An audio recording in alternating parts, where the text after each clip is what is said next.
Dedication. All glories to Sita Devi, precious daughter of King Janaka and Sri Rama's beloved wife. Your words from the Ramayana are to me the greatest gift in life. From past and current sinful deeds, countless rebirths I'm sure to get. But wherever I end up, devotion to you may I never forget.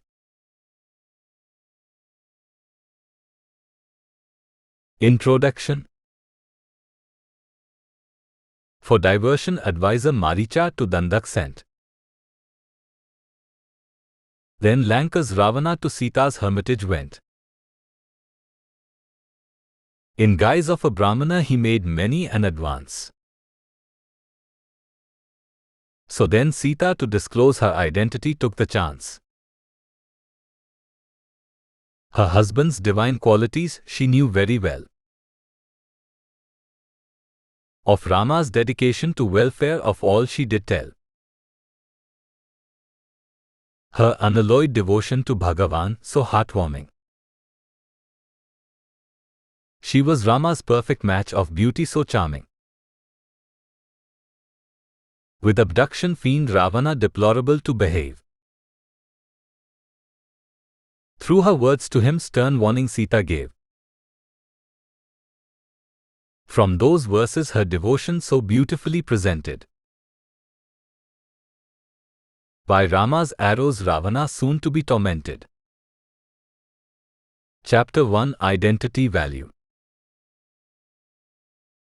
All blessings upon you, I am the daughter of Janaka, the great soul Mahatma and king of Mithila. My name is Sita and I am the beloved queen of Lord Rama. Sita Devi speaking to Ravana, Valmiki Ramayana, Aranya Kand, 47.3. The concept of identity politics seems to have really taken off in recent times, but it is actually an age-old technique. Politicians running for office try to align themselves with various factions or groups of people who base their identity off a certain trait or interest.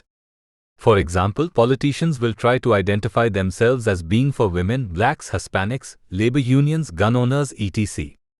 This type of strategy is considered very important in regards to winning elections. In democratic elections, you can't win over every voter. In two-man races, a simple majority of the vote is required for victory, meaning a large portion of the electorate can still be against you if you end up winning. Therefore, most political strategists advise candidates to look at the voting base as a collection or amalgamation of groups and factions. For a candidate, the goal is to energize their base. The base is determined by the political party or set of ideas that the candidate stands for. As soon as you take a stand on any important issue in politics, people will immediately choose sides, resulting in some people being for you and some people being against you. The strategy is to adjust your stances on the issues in just the right way so that more people are for you than are against you. Identity politics is a great way to pick off various factions of voters and get them to become solidly in favor of your candidacy. Identity politics works because it tells voters that they can trust such and such candidate because they are similar to them in nature. For example, a black candidate will claim to identify with black voters. I have been through the same struggles that you have. Therefore, if I am elected, I will fight for you every day. This same principle applies to other voting groups such as women, minorities, and labor unions. While identity politics may help people get elected, its logic is seriously flawed. It makes the assumption that all people of a certain skin color, gender, or occupation think exactly the same way. If we give this idea any serious thought, we will quickly realize the flaw in its premise. All women don't think alike. Every person in this world has certain qualities they inherit at the time of birth, and they also have certain desires that manifest throughout the course of their lifetime. This holds true for any person. The famous saying, "Don't judge a book by its cover," is appropriate in this regard. The cover of a book serves as its presentation. Some book covers look nice while others do not. However, the actual content of the book is a different issue. The book cover may be appealing, but it's the actual words contained within the book that matter. The famous civil rights leader, Martin Luther King Jr., declared that it is the content of a person's character that matters and not the color of their skin.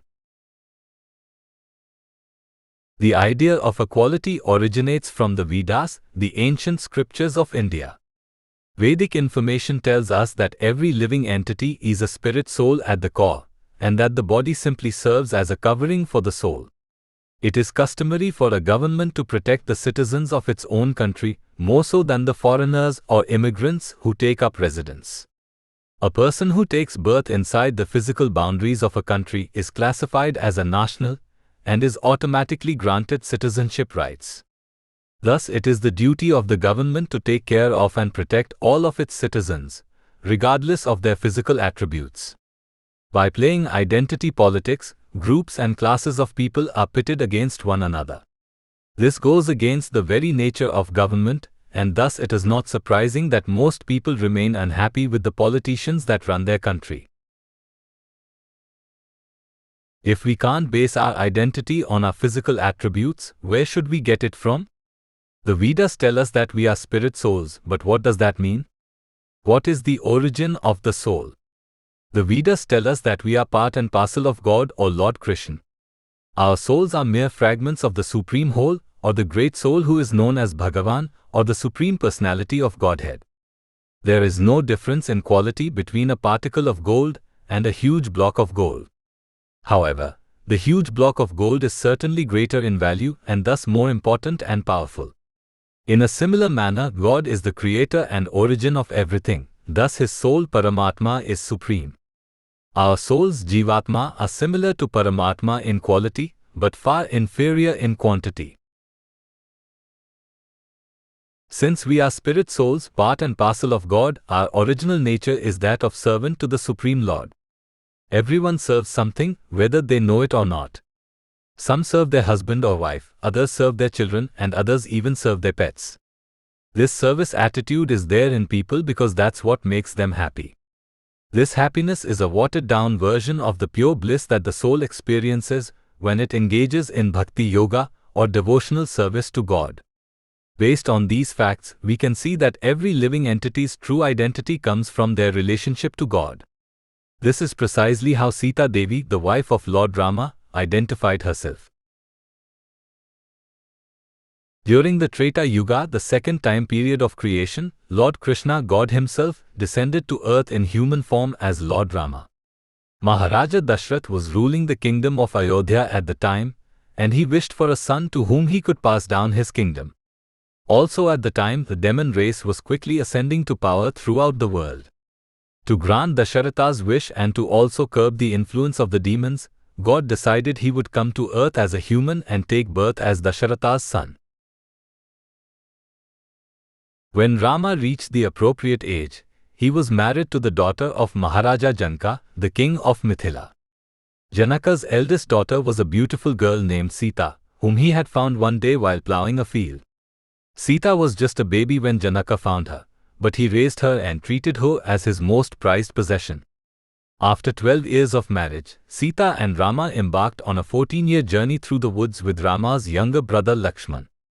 On one particular day, the Rakshasa demon Ravana came to the group's camp and created a diversion whereby both Rama and Lakshman left Sita's side.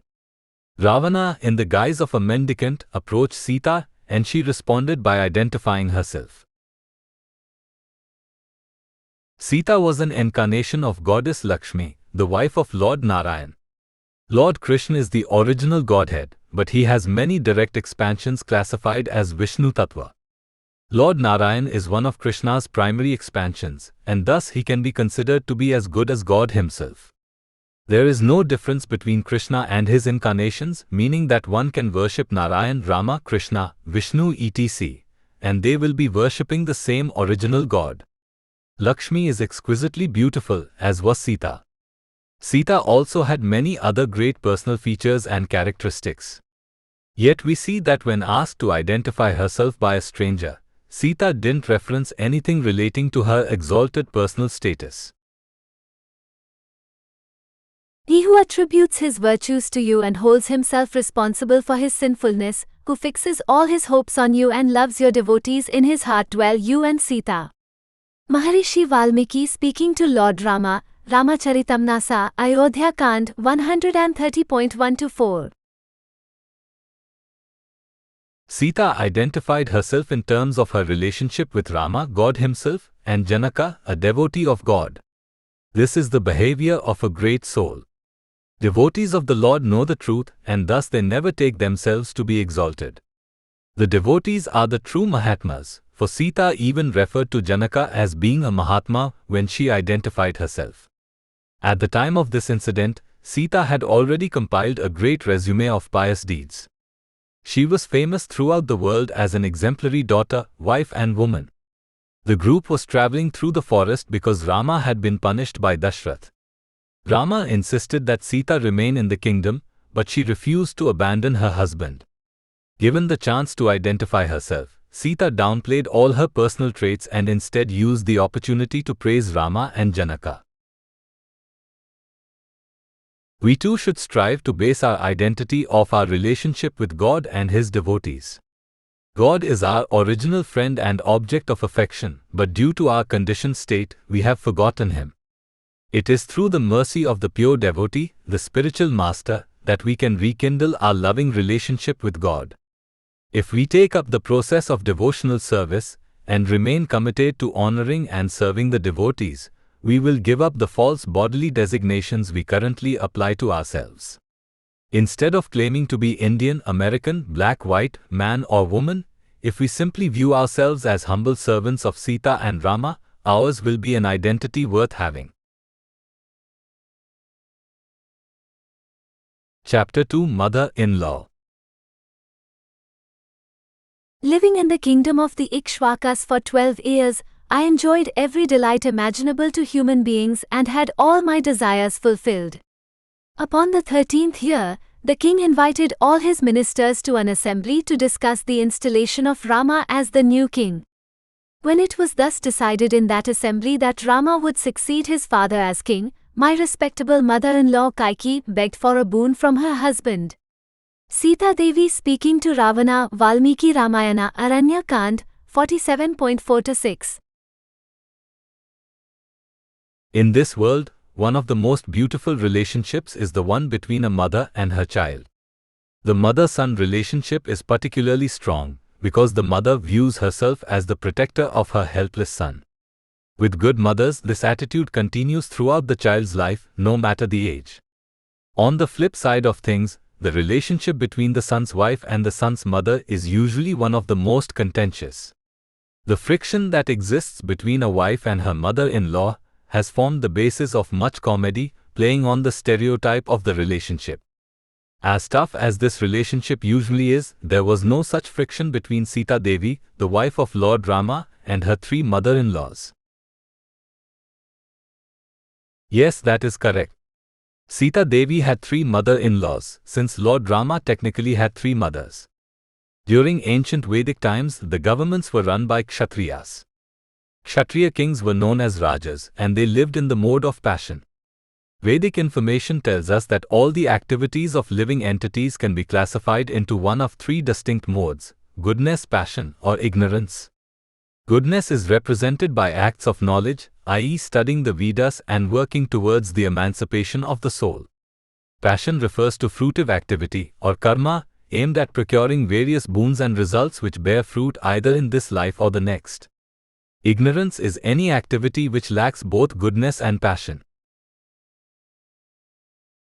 The government's foremost duty is to provide protection to the citizens. Therefore, certain qualities are required of the people who are to provide this protection. Just as any job has a certain skill set required for success, the job of a Kshatriya or protector requires one to be brave, strong, courageous, and an expert fighter. These qualities usually aren't found in people in the mode of goodness, the Brahmanas. The Brahmanas or priests are non-violent by nature due to the fact that they understand the non-duality that exists between living entities.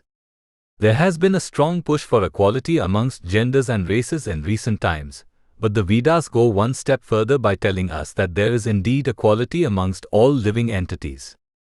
Constitutionally, there is no difference between human beings and animals. Animals have the same type of soul as human beings because there are actually no differences between the souls of living entities.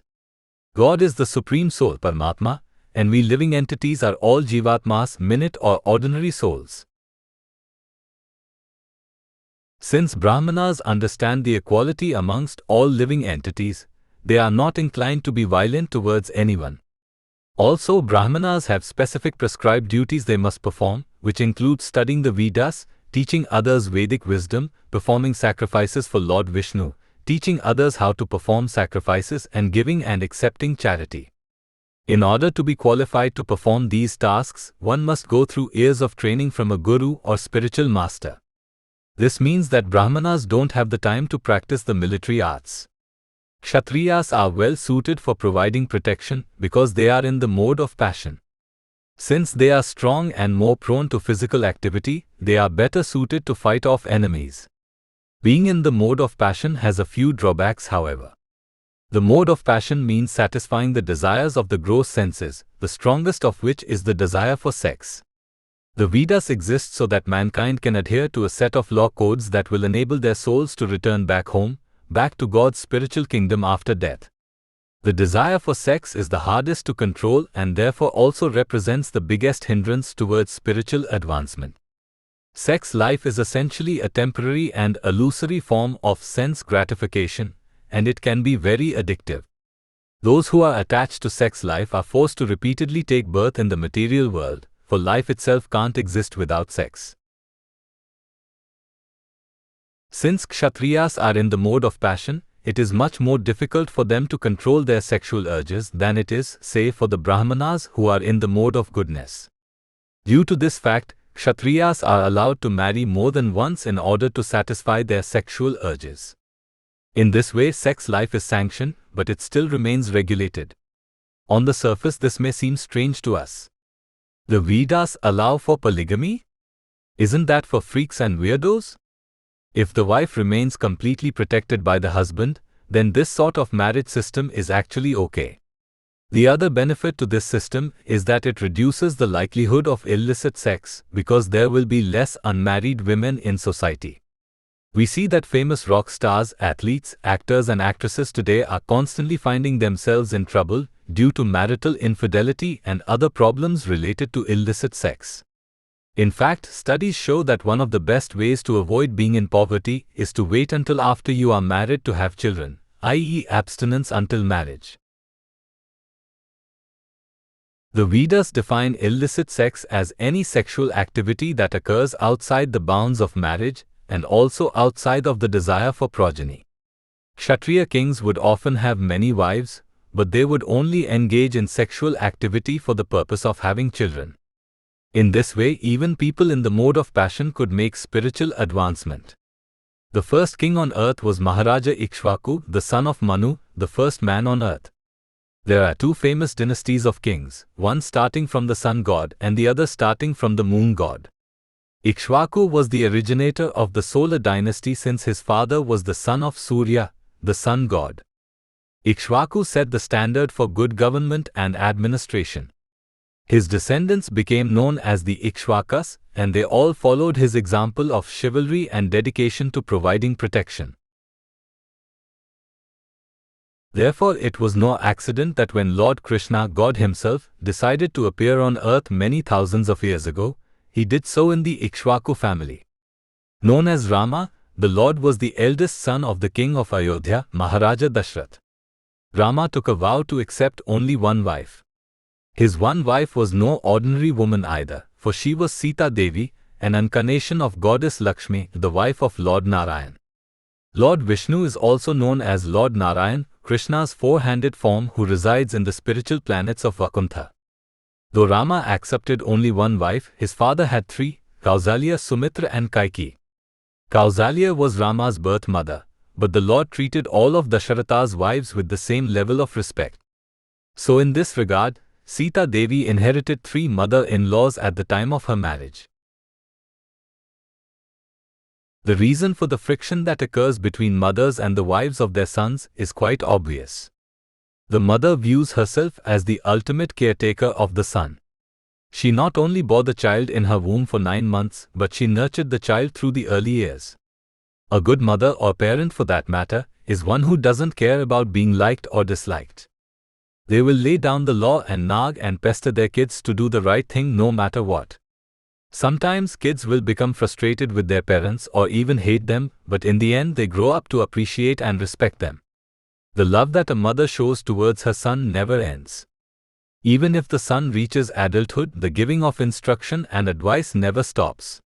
However, when the son gets married, the natural order of things gets shifted a little.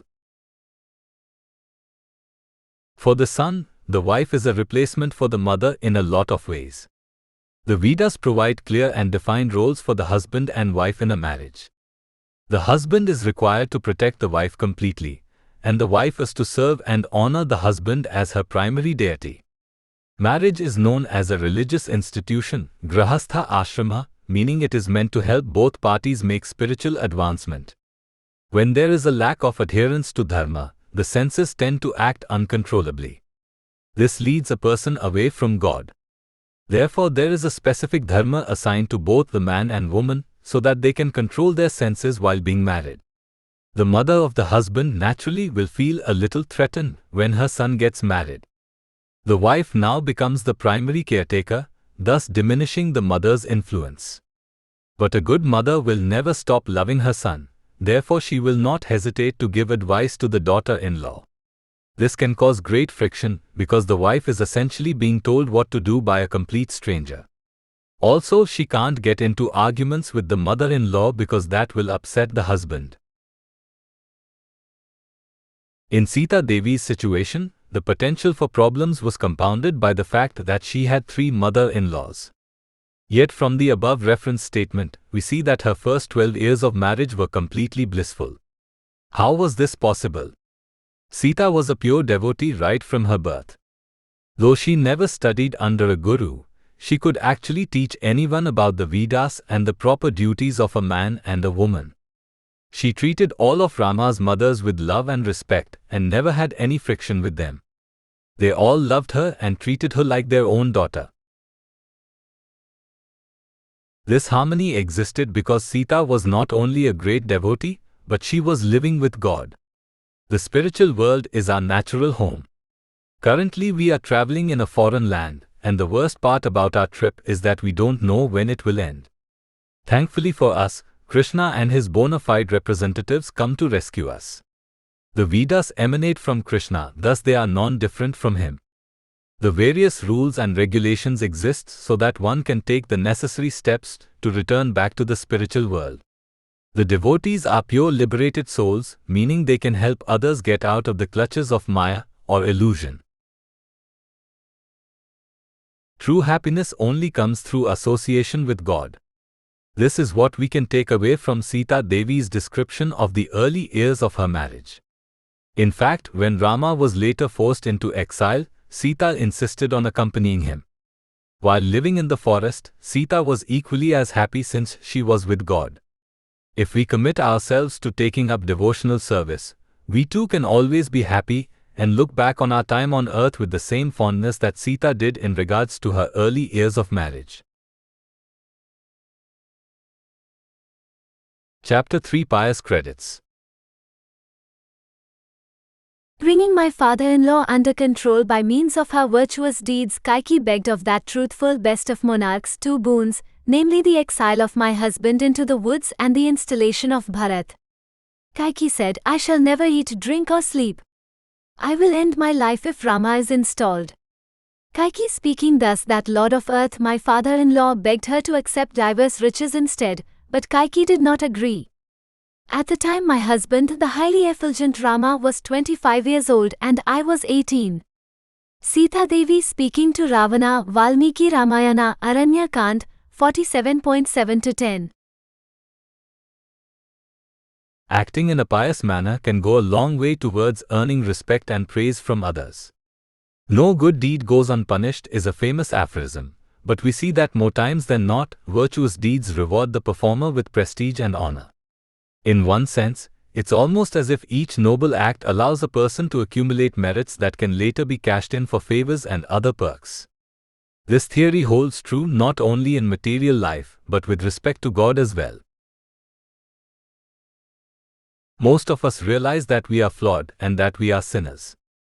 To err is human is how the saying goes, so we realize that we are prone to committing mistakes.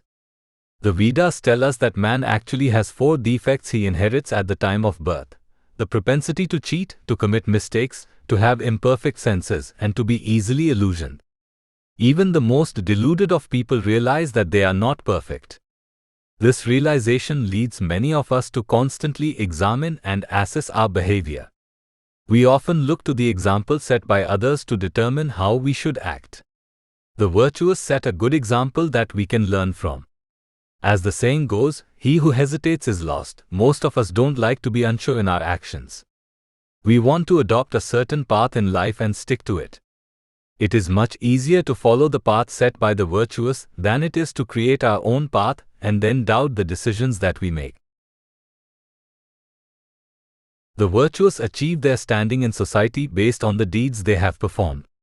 Once people recognize a person as honest, pure, truthful, and pious, that person then assumes a respected status. This status allows the virtuous to be taken seriously, and it also makes it harder to argue against them. A perfect example of this was seen with Bill Bennett, the former Secretary of Education in the 1980s. Known as a pious individual, Bennett even authored an anthology called the Book of Virtues. Since he had a specific political affiliation, politicians of opposing political parties viewed Bennett as a major threat to them. Anytime Bennett would criticize someone, it would be very hard for anyone to counter his arguments due to his respected status. When it was later discovered that Bill Bennett had a major addiction to gambling, political opponents breathed a sigh of relief. The benefits of Bennett's pious deeds immediately became exhausted. He turned out to be flawed after all, and his transgressions cost him his exalted status. This proves that pious activity and virtuous deeds can only take us so far.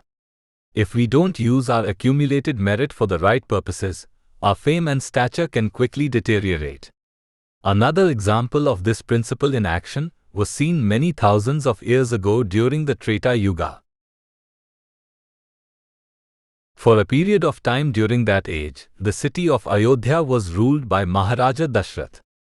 He was a very pious king belonging to one of the most famous dynasties in history, the Ikshvakas. As was customary during that time, Dashrath had 3 wives. His youngest wife Kaikeyi was pious and virtuous. Dashrath was also very attracted to her, so much so that he brought her along one time during a battle with the Asuras. During those times, kings belonged to the warrior caste, meaning they were all expert fighters.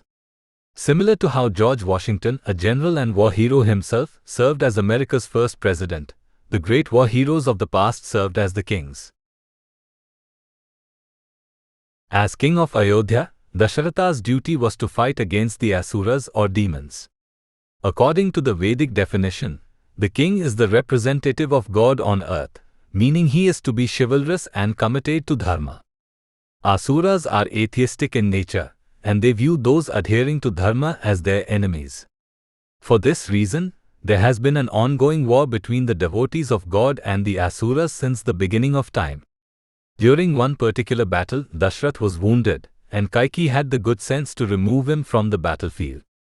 Since she saved his life, Dashrath granted her any 2 boons of her choosing. Being a smart lady, Kaikeyi held on to those boons so she could use them at a more opportune time. The perfect opportunity presented itself on the eve of the coronation of Lord Rama, Dasharatha's eldest son. As Lord Krishna declares in the Bhagavad Gita, he personally appears on earth from time to time to annihilate the miscreants and protect the devotees. During the Treta Yuga, one Rakshasa demon in particular was wreaking havoc throughout the world. To alleviate the distressful situation, God came to earth in the guise of a human being. Taking birth as the eldest son of King Dashrath and Queen Kausalya, God's incarnation was known by the name of Rama, for he gave pleasure to everyone he met. Dashrath was more attached to Rama than anyone else, so he decided one day to install him as the next king. Along with Rama, Dashrath had 3 other younger sons who took birth from his 2 other wives. Lakshman and Shatrughna were born to Queen Sumitra, and Bharat was born to Queen Kaikeyi. Just prior to Rama's coronation, Kaikeyi demanded that Bharat be given the throne instead. She also insisted that Rama be sent to live in the forest for 14 years, so as to make sure that Bharat's initial reign as king would go on without any interference. Dashrath really had no choice in the matter. As committed to dharma as he was forced to accede to Kaikeyi's requests. During those times, a king's word was taken very seriously. If a king lied, he immediately became unworthy of his post. This makes sense because people will naturally follow the example of their government leaders. A government's primary duty is to provide protection and to punish criminals. If the king himself doesn't tell the truth, how can he punish others who commit the same crime? After Dashrath agreed to Kaikeyi's demands, Rama left for the forest along with his wife Sita Devi and younger brother Lakshman. In the above referenced quote, Sita is explaining to Ravana how she ended up in the forest. After creating a diversion which sent both Rama and Lakshman away from their cottage, Ravana, assuming the guise of a Brahmana, approached Sita and asked her to identify herself. We see that Kaikeyi indeed performed virtuous deeds in her past, but that she used the merit accumulated from such deeds for nefarious purposes.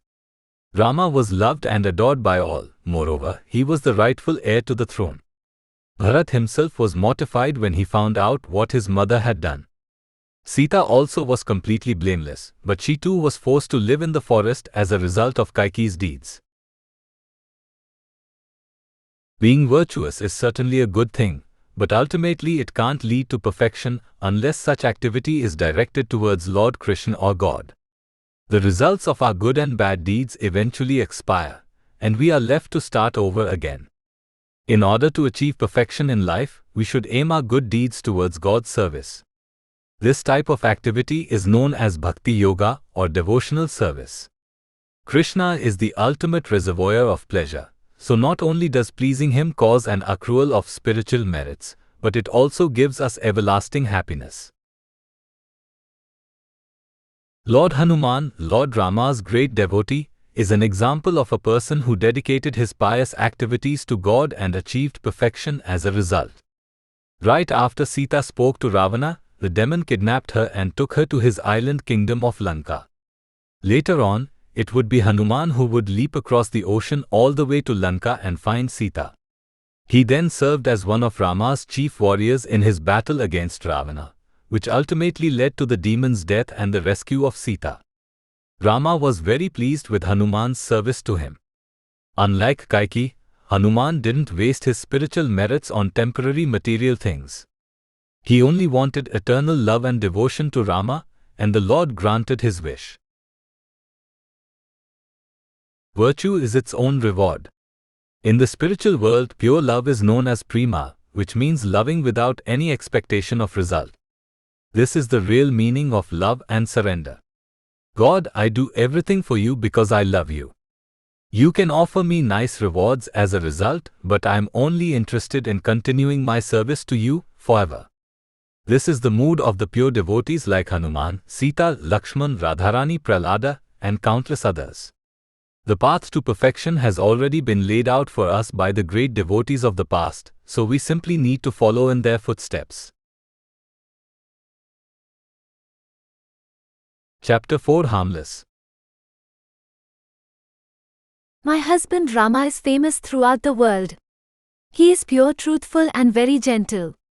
He is mighty armed, has wide eyes, and is always busy working for the welfare of all living beings. Sarva Bhuta Hitrata. Sita Devi speaking to Ravana, Valmiki Ramayana, Aranya Kand, 47.11. There is no reason to be antagonistic towards God. He is kind, pure, truthful, and very merciful towards everyone. More than anything else, he is a friend to all. This means he views everyone equally and doesn't play favorites in relation to anyone's fortunes and misfortunes. Therefore, there is no reason to hold any animosity towards him or his devotees. Since God is so great, those who engage in his service, the devotees, also inherit his good qualities. In the above referenced quote, Sita Devi is describing the virtues of her husband, Lord Rama, to the Rakshasa demon Ravana, who appeared before her in the guise of a Brahmana. The Vedas tell us that God is indeed a person, and that his original form is that of Shyamasundara, the beautiful Lord Sri Krishna, whose complexion is like that of a dark rain cloud. Krishna is always beautiful, and he always appears as a youth. Some people depict God as an old man, and while the Lord can certainly accept any form at will, the Vedas tell us that God is indeed the most beautiful person in all of the universes. He not only possesses beauty, but also every other admirable attribute known to man. Since he possesses all opulences to the fullest degree and at the same time, he is known as Bhagavan, or the Supreme Personality of Godhead. Krishna directly expands himself into various forms in order to enact pastimes and other transcendental activities. One of his most celebrated incarnations is that of Lord Rama, the prince of the Raghu dynasty.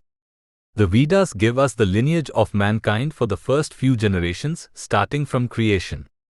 Included in this list are the names of some of the earliest kings who appeared on earth. The first kings that ruled the earth all trace their lineage back to either the sun god Vivaswan or the moon god Soma. Those following in the line of Vivaswan were deemed to be part of the solar dynasty. Maharaja Ikshvaku was the first king in this line, but many other famous kings followed, one of whom was Maharaja Raghu. To alleviate the burden put on the Brahmanas of the time, Lord Krishna decided to descend to earth in human form as Lord Rama many thousands of years ago during the Treta Yuga. Rama was born in the dynasty of King Raghu, and was thus often referred to by the names of Raghava, Raghupati and Raghuvira. As part of his pastimes, the Lord travelled through the forests of India for 14 years accompanied by his wife Sita Devi and his younger brother Lakshman. Sita was an incarnation of goddess Lakshmi, the goddess of fortune. Though God is one, he appoints many elevated living entities known as demigods to manage various departments of the creation. Lakshmiji is in charge of doling out good fortune and wealth. Naturally, God is the richest person in the world, and thus it shouldn't surprise us that he is Lakshmi's husband. In this way, we see that God is the greatest recipient of the fortunes bestowed by Lakshmi. In fact, all wealth and prosperity that exists in this world is intended to be used in God's service, for this is exactly how Lakshmi views things.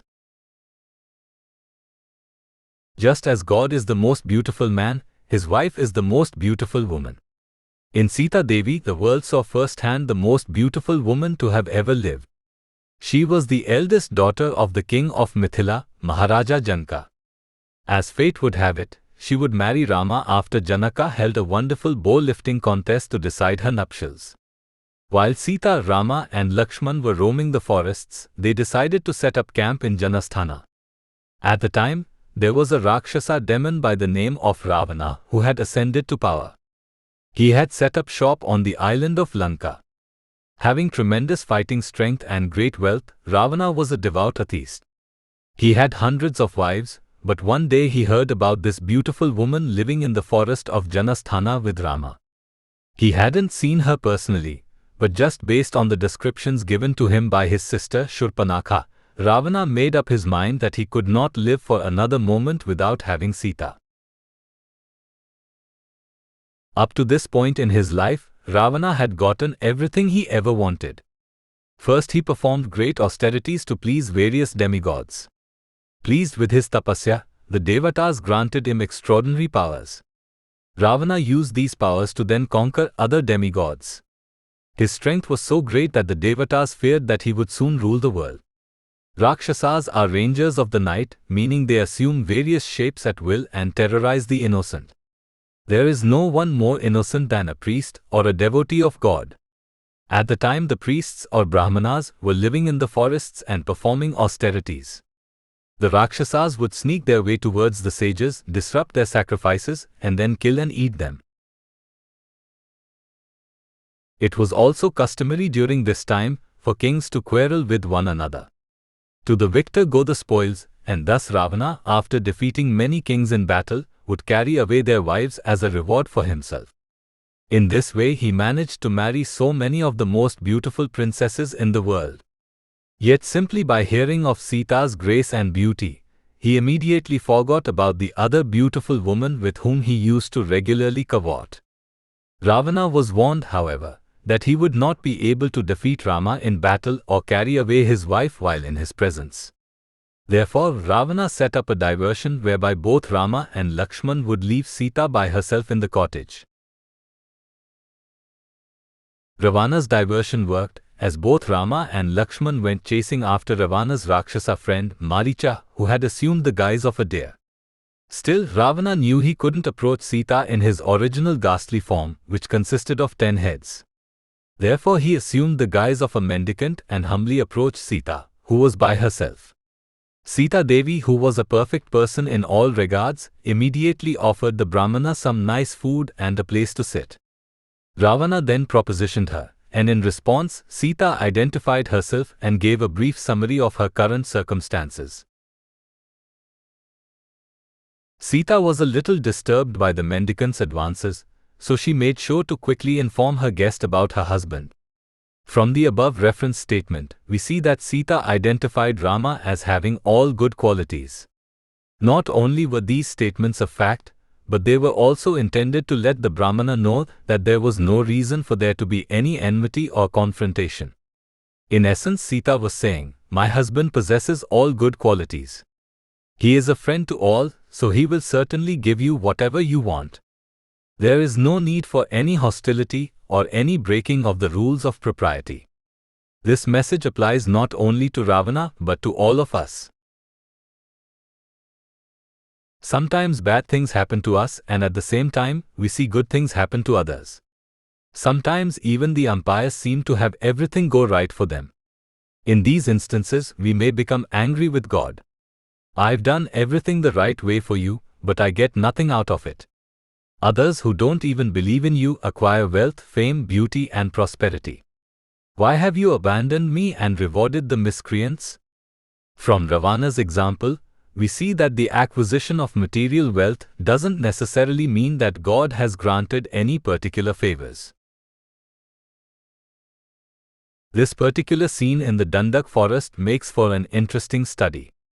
On one side, we have Ravana, a miscreant who had no problem killing sages and kidnapping women. He also possessed extraordinary wealth and power. On the other side, we have Sita and Lakshman, two of the most pious people to ever have lived.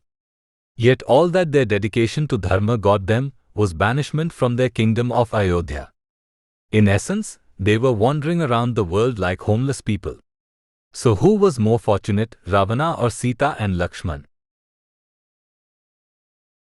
Obviously, the correct answer is that Sita and Lakshman were more fortunate because they were directly in God's association.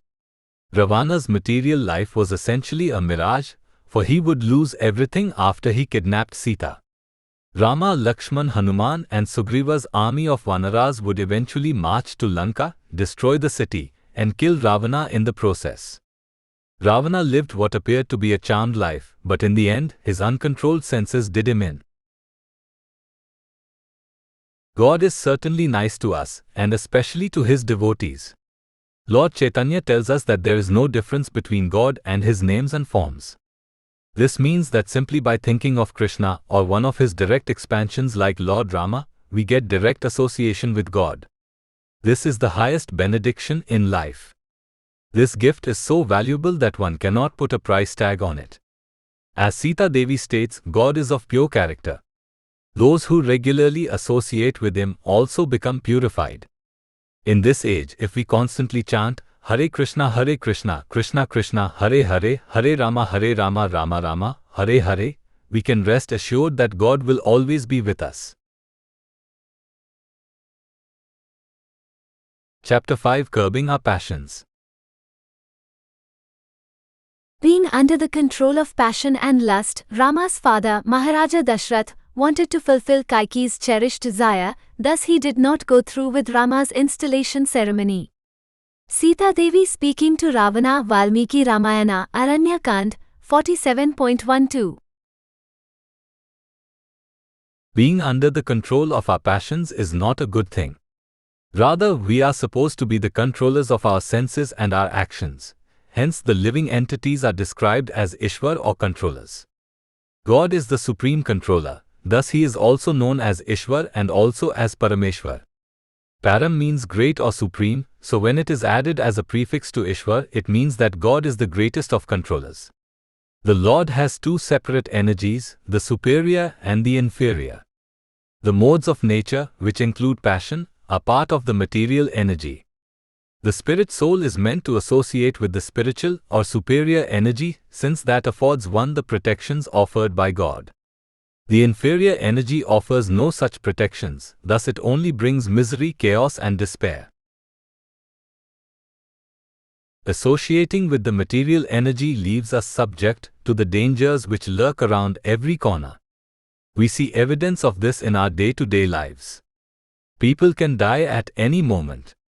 Even Olympic athletes can meet with accidents and lose their life. So what does that say about others who take part in higher risk behavior? In fact, something as simple as driving a car can be a very dangerous activity, for thousands of people die each year in traffic-related accidents.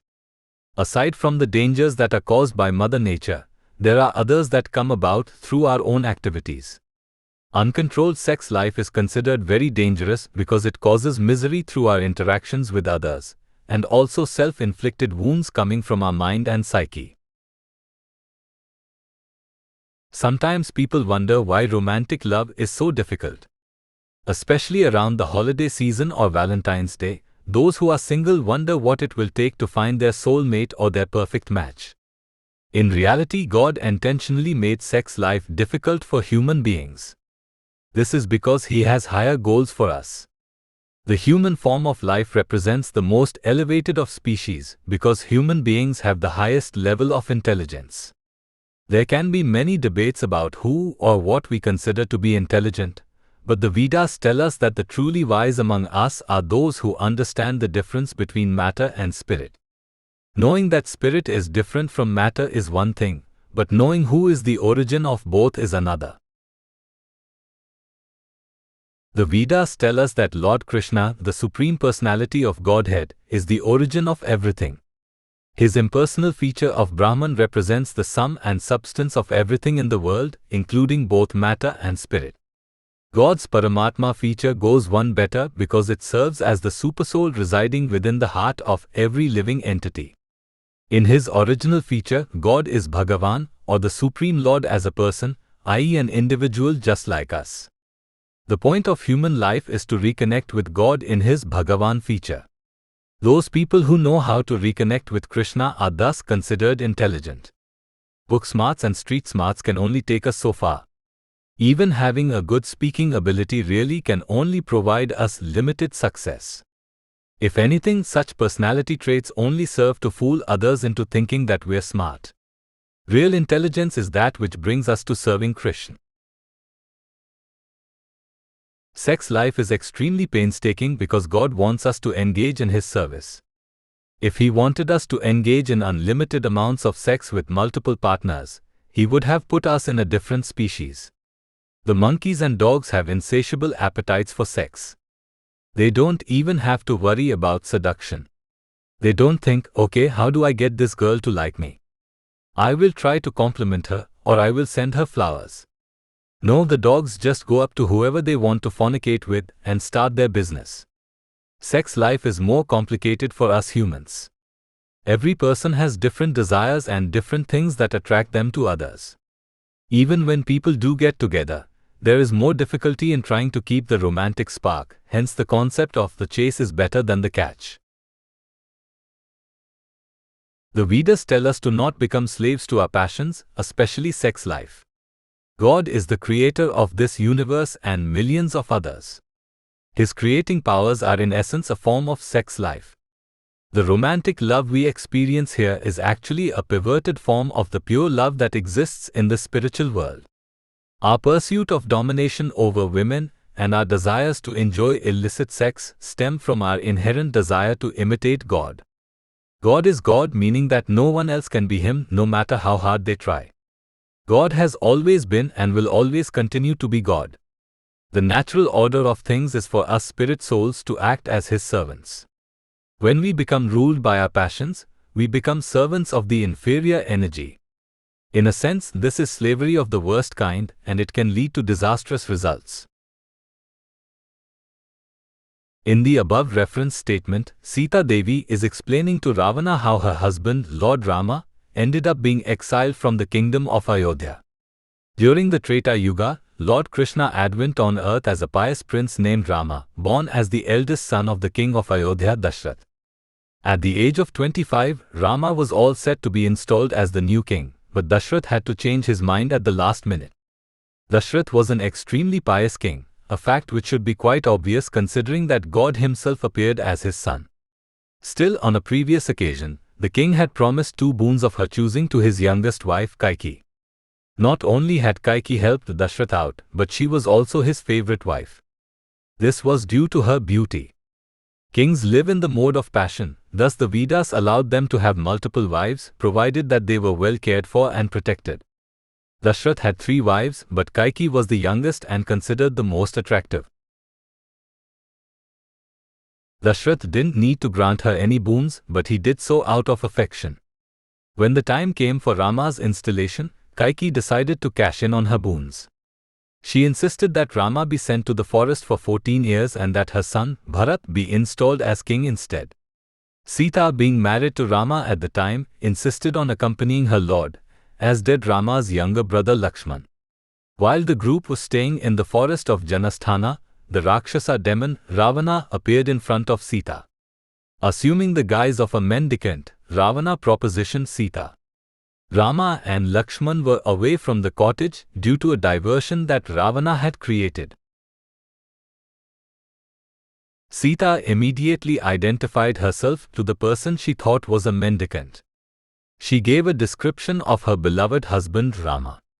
In the above reference statement, Sita is making sure that Ravana knows that Rama didn't get exiled from his kingdom through any fault of his own.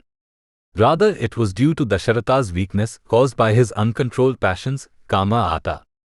Essentially, Sita is giving a warning to all of us that we shouldn't be too overly attached to sex life. Life is meant for serving God, as she so brilliantly exemplified through her actions. Sita was a woman and therefore had no formal training in Vedic teachings. However, from the example set by her parents, and through her service to Rama, she picked up on all the major points. Her knowledge of dharma was perfect. Though she was a beautiful woman herself, she knew that it was man's duty to curb his sexual impulses, and to remain steadfast on the path of dharma. So do the Vedas recommend that we completely abstain from sex? No. If we're able to completely abstain, then it's good. But the Vedas tell us that we can have sex, provided that we follow religious principles. Actually, this should be the mindset we have when we carry out any of our duties. The Vedas provide rules and regulations, but they are not there just to punish us.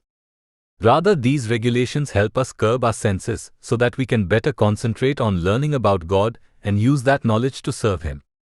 Sex life is allowed, but only within the bounds of marriage, and then only for the purpose of having children. Any other kind of sex is considered illicit and sinful. And why is it sinful? Because it causes one to become further bound to the cycle of birth and death. Some religions believe that we only get one life, while the Vedas tell us that we get as many lives as we need to properly understand God. Regardless, if we have desires to associate with the Lord's inferior energy, it's safe to assume that we will go anywhere but the supreme abode after our current life is over. So how do we curb our passions? The easiest way is to take a positive approach. When it comes to religious life, the do's are more important than the don'ts. It is recommended that we stay committed to performing the do's, and that through this commitment, the don'ts will eventually take care of themselves. So what are the do's? The aggregate sum of all prescriptions relating to positive spiritual activity is known as Bhakti Yoga or devotional service. There are 9 distinct processes, but the one most recommended for this age is the constant chanting of the holy names of God, Hare Krishna, Krishna Krishna, Hare Hare, Hare Rama, Rama Rama, Hare Hare. Sita Devi was an expert practitioner of devotional service. She always thought of Rama, surrendered everything to him, offered him prayers, chanted his name, served his lotus feet, and so much more. Rama's other close associates like Lakshman and Hanuman were also perfect devotees. Therefore, they are today worshipped together in what is known as the Rama Darbar. We certainly can't imitate all the wonderful activities performed by Sita Devi, but we can follow the path she set. By keeping our minds fixed on her lotus feet and the path of devotion that she laid down, we can rest assured that our passions will always be under control. Chapter 6: A Cool Customer. When Rama arrived before his father in preparation for the installation ceremony, Kaikeyi quickly addressed my husband with these words, "O Raghava, just hear what your father previously proclaimed. This kingdom shall be seamlessly given to Bharat. And you shall undoubtedly have to remain in the forest for 14 years. Therefore, O Kakudstha, you should proceed to the forest and save your father from untruthfulness." Thereupon Rama fearlessly replied to Kaikeyi by saying, "So be it." Thus my husband with unflinching determination complied with her wishes. Sita Devi speaking to Ravana, Valmiki Ramayana, Aranya Kand, 47.13-16. Detachment allows us to take even the worst news in stride. It is natural to feel anger or sadness based on the events that occur in our lives. Sometimes people will be hesitant to tell us something, for they know it will cause us great grief. Those who are cool and collected can handle any turn of events without a problem. This is because they possess detachment and they understand the temporary nature of things.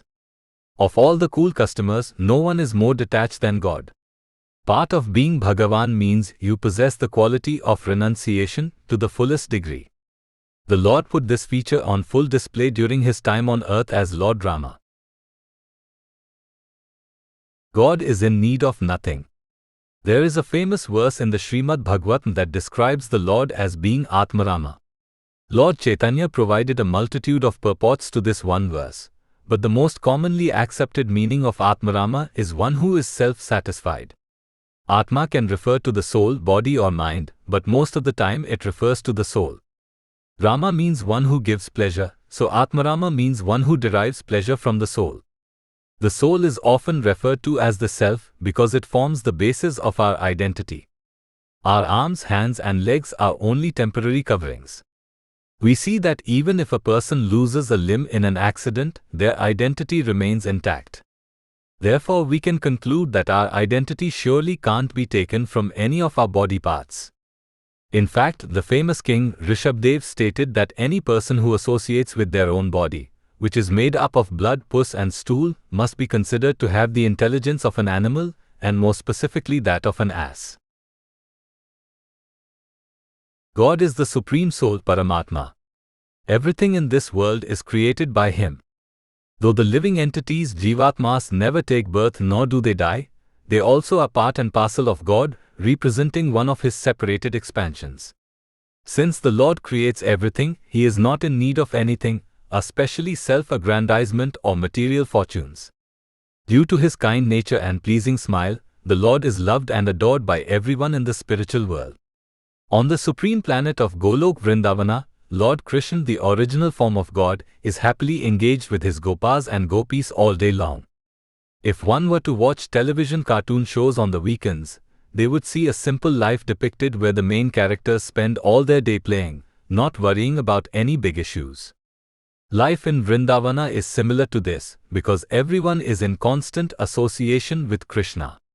Some are playing with him in the field, some are having lunch with him, and others are enjoying with him in the mood of romantic love. To rescue the fallen souls, the Lord appears on earth from time to time. This doesn't mean that He leaves the spiritual world, but rather He expands Himself as an avatara. An avatara is one who descends, thus the term refers to God since He descends from the spiritual world to help His devotees. When God comes to earth, he doesn't broadcast his divinity to everyone. This may seem strange at first. He's God after all. Why wouldn't he just identify himself? This can be explained by studying the concept of free will. We living entities are part and parcel of God, but we still have a minute amount of independence. We don't have control over how events will pan out, but we do have the freedom to choose how our senses will interact with nature. There are three energies at work in this world: the inferior, superior, and the marginal. By acting in the interests of the senses, we associate with the inferior energy. By acting in God's interests, we come in contact with the superior energy. Since the choice is ours, the living entities technically belong to the marginal energy. The Lord comes to rescue those who want to associate with the superior spiritual energy, but have trouble doing so because of the condition of society at the time. The Lord also doesn't disclose his identity because he doesn't want to force anyone to love him. The Vedas tell us that the meaning of life is to know, understand, and love God. This pure love for God, known as Krishna Prema, enables one to return to the spiritual world after death. The act of sexual assault certainly can't be classified as love, since the woman is forced into sexual activity. In a similar manner, if God forced us to serve and love him, our feelings towards him couldn't be classified as prema. So how do we tell who are the bona fide incarnations? The authoritative scriptures, such as the Ramayana, Mahabharata and Puranas, give a detailed list of every major incarnation that has ever appeared or will appear in the future. Even the Lord Buddha Avatara was predicted in the Srimad Bhagavatam almost 5,000 years ago. Lord Chaitanya, Krishna's most recent incarnation, never openly declared himself to be God. Many people realized his divinity and would openly praise him, but the Lord would always cover his ears, for he wanted to be known as a devotee of Radha Krishna and nothing else. On rare occasions and in private, Lord Chaitanya would disclose his true identity as a combined incarnation of Radha Krishna, but such displays were reserved for his confidential devotees. There are many people who claim to be God, but we can use Lord Chaitanya's example and the statements of scriptures to decipher for ourselves. One of Krishna's most famous incarnations was Lord Rama, who appeared on earth during the Treta Yuga, or the second time period of creation. One of the more notable incidents in Rama's life was his banishment to the forest for 14 years. Born as the eldest son of the king of Ayodhya, Maharaja Dashrath, Rama lived the regal life. He had every material opulence available at his fingertips. He would wake up every day to the sound of Mridangas playing, and well-wishers chanting his name. When he was exiled to the forest, he had to give up everything. Essentially, he went from being a prince to a pauper. In the above referenced statement, Sita Devi, Lord Rama's wife, is describing the events that led to the exile. She is speaking to the Rakshasa demon Ravana, who had approached her in the guise of a mendicant. Sita, Rama and Lakshman were residing in the forest of Janasthana. At Sita's request, Rama and Lakshman went to chase after a deer which was actually a Rakshasa in disguise. Ravana, in the guise of a Brahmana, approached Sita and propositioned her. Sita then identified herself and described the glories of her husband, Rama. The idea for Rama's exile actually came from Dasharatha's youngest wife Kaikeyi. She wanted her son, Bharat, to be the king and thought that things would be easier with Rama out of the way. In her telling of the story, we see that Sita put special emphasis on the fact that Rama fearlessly replied to Kaikeyi that he would have no problem renouncing the kingdom and going to the forest. Kaikeyi was expecting a disagreement to arise, for Dashrath himself was heartbroken over the idea of Rama's exile.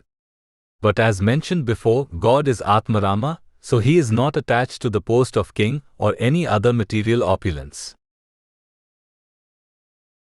So how do we acquire the same level of renunciation? How do we become Atmarama?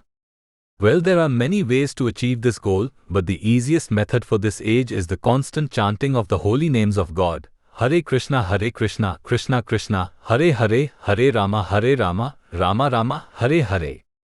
The secret is to develop detachment through attachment. If we first rekindle our natural love for God, it will be much easier to remain unaffected by the ups and downs of everyday life.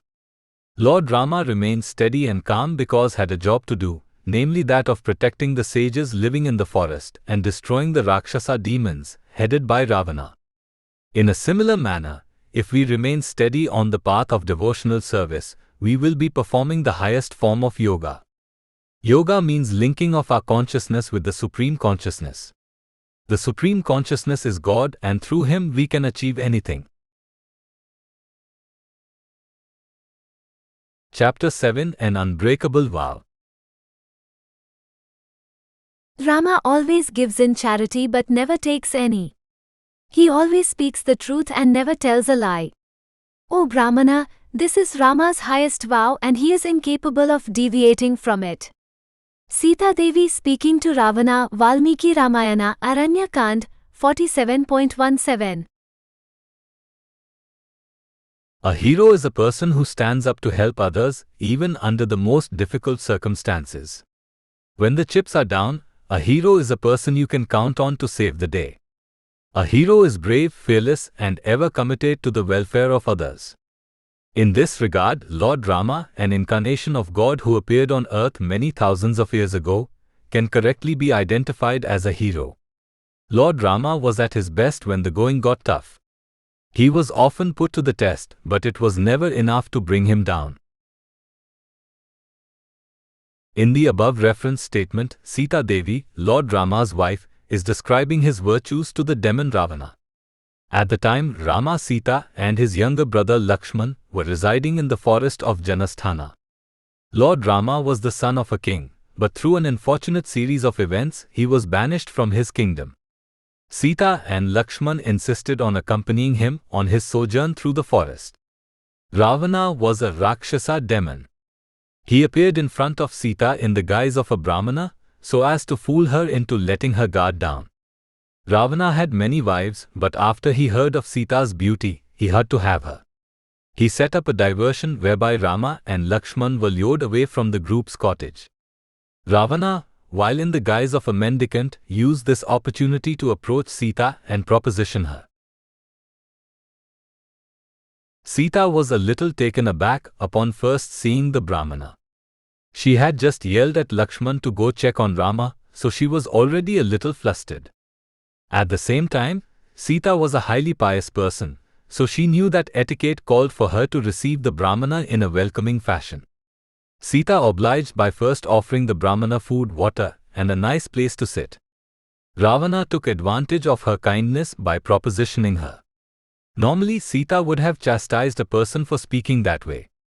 She was completely devoted to Rama after all, and she never even thought of another man. Yet she knew that it wasn't right to yell at a Brahmana or priest. Thus she decided to kindly identify herself. In so doing, she described the virtues of her husband. In the above reference statement, she makes special note of Rama's defining virtuous characteristics. In case the Brahmana had any other intentions, Sita made sure to inform him that her husband was brave and courageous. Rama would be coming back at any moment, so the Brahmana should know that Rama would defend and protect Sita under any and all circumstances. From the first part of Sita's description, we see that Rama always gave in charity and never took any for himself. Giving in charity is an obvious sign of chivalry and virtue. Charity means voluntarily sacrificing one's possessions and wealth for the benefit of those in need. The Vedas give us a more concrete definition of charity than what we normally take it to be. In the Vedic tradition, charity should only be given to Brahmanas or priests.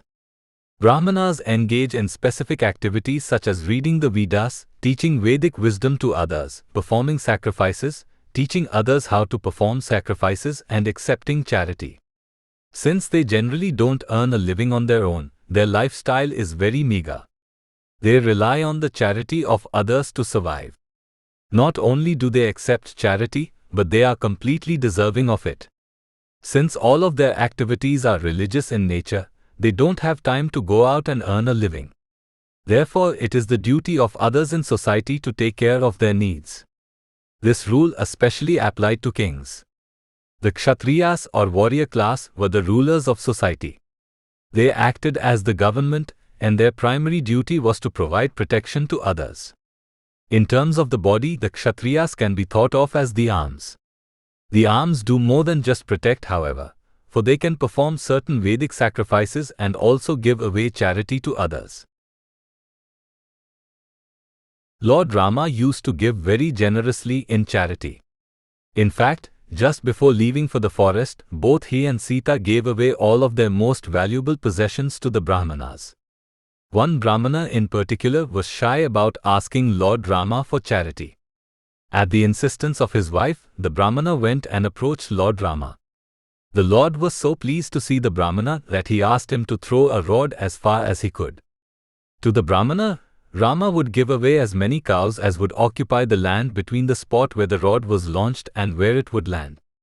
Even after the sage threw the rod, Lord Rama laughed and said that he was only joking, and that he would give the Brahmana whatever he wanted.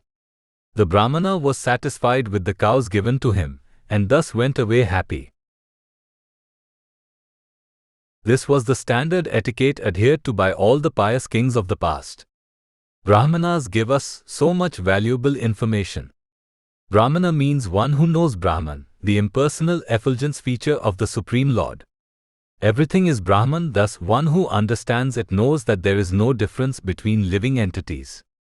Every person is a spirit soul at their core, so there is no reason to use unnecessary violence towards others. Brahmanas teach others how to realize Brahman, meaning they teach others about the non-dual nature of things and how there is a difference between matter and spirit.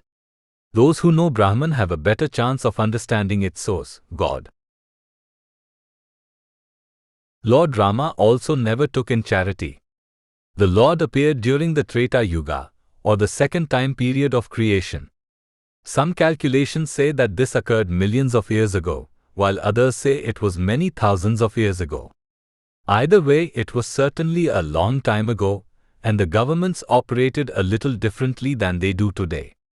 Regardless of the time period, however, all governments are similar with respect to tax collection. A government needs operating revenue, which can only come through the levying of taxes, tariffs, and fees.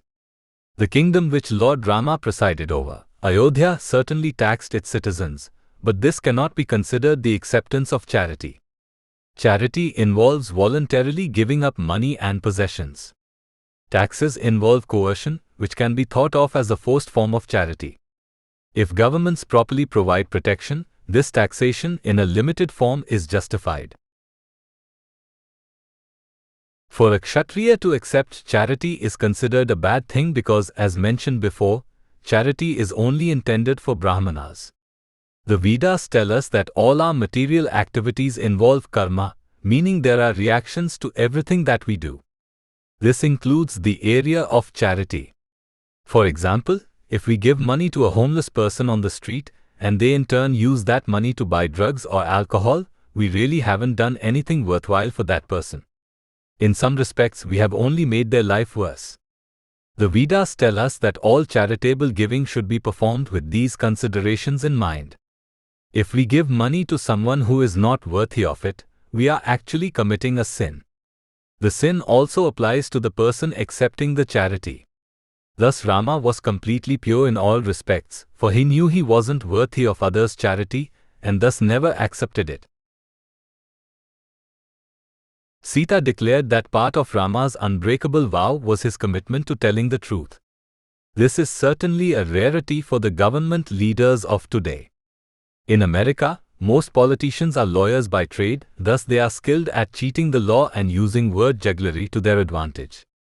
This isn't to say that lawyers are bad people, but rather they are required to be good at certain things in order to do their job well. This includes being able to bend and shape the text of laws to give them new meanings. Politicians are so good at lying and twisting words that people have come up with a term for the practice, political spin. Political parties practice spin tactics all the time. In America, the most watched political news shows each week are the Sunday morning talk shows. Between 8 a.m. and noon on Sundays, each major network has a talk show dedicated to covering the biggest news items of the week. These shows feature guests and have roundtable discussions with expert panelists. The guests on these shows are always major political figures, either people running for office, current office holders, or even the President of the United States. Many times the same guest appears on each show, so as to not show favoritism to any particular network. And what is the purpose of going on these shows? To distribute political spin, of course. Each party sends out talking points to their members during the week. These talking points stress certain ideas and buzzwords to be used when being interviewed. Thus, members of both political parties end up all sounding alike. A president can do 4 different interviews on one particular day and end up giving the same answers to each interviewer. Lord Rama was not like this. He was dedicated to the truth.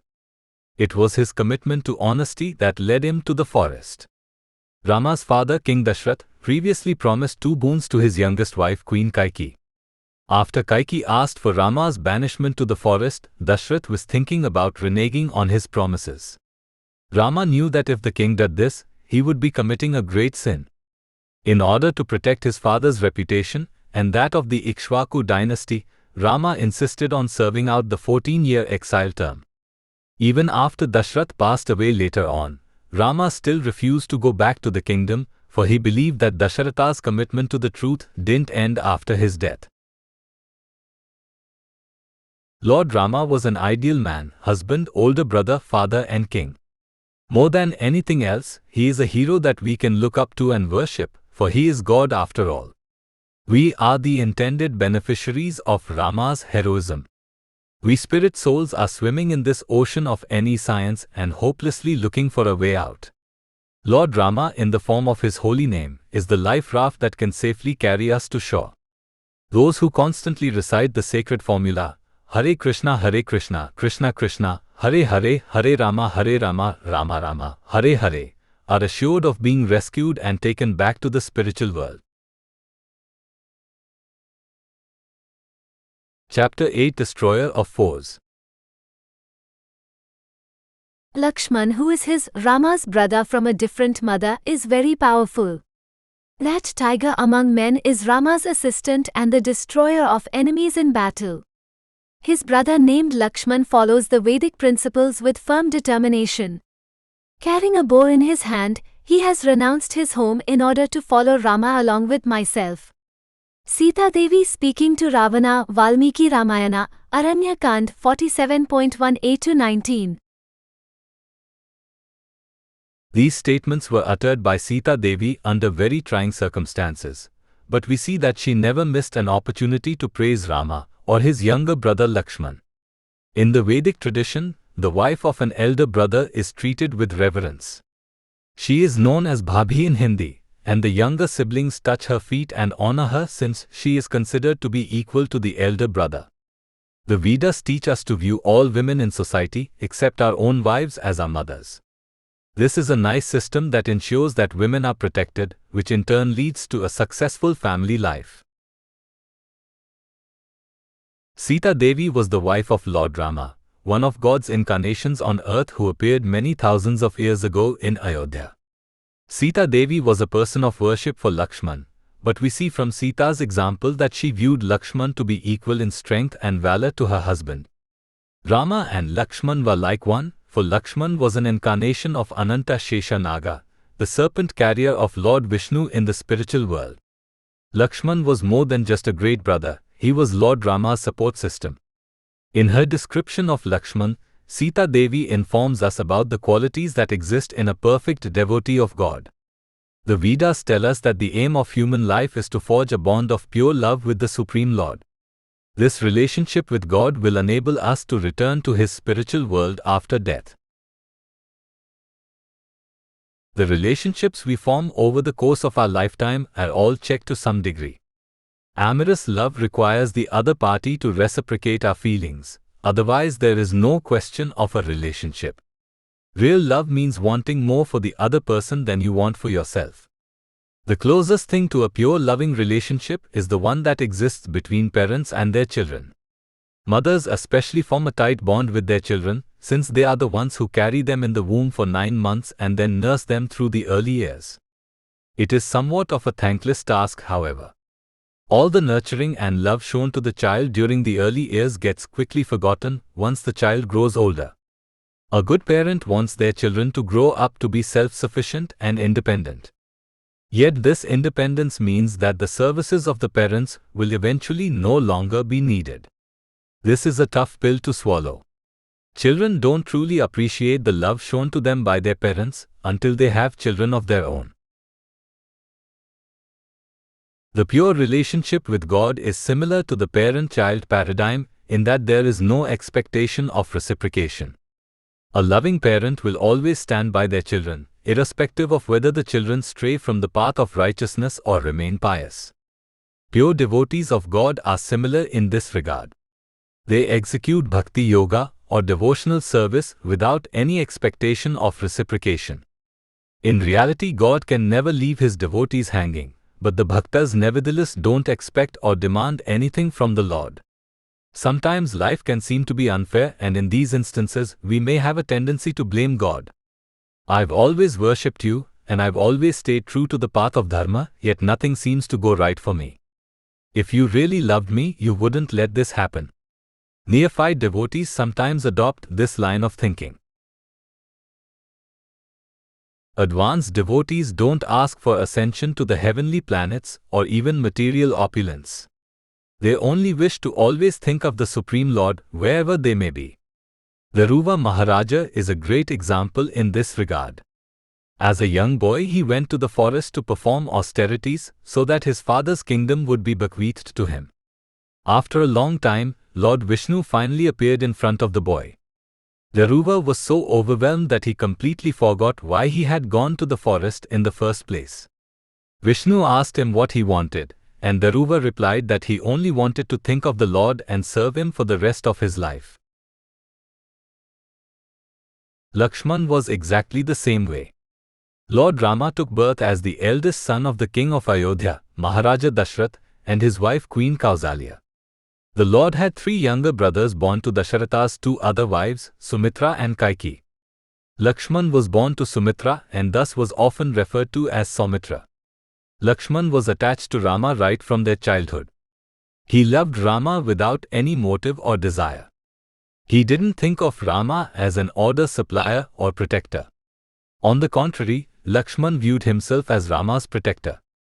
When the Lord was ordered to spend 14 years living in the forest as an exile, Lakshman insisted on coming along. By my truth, by my bow, by my acts of sacrifice and by my acts of charity do I swear this to you, O Queen. If Rama should enter a blazing fire or a forest, you should know for certain that I would enter it before him. Lakshman speaking to Kausalya, Valmiki Ramayana, Ayodhya Kand, 21.16-17. Sita, being a perfect devotee herself, also insisted on accompanying Rama during his exile. While the group was staying in the forest of Janasthana, the Rakshasa demon Ravana set up a diversion whereby Rama and Lakshman were lured away from the cottage, leaving Sita all by herself.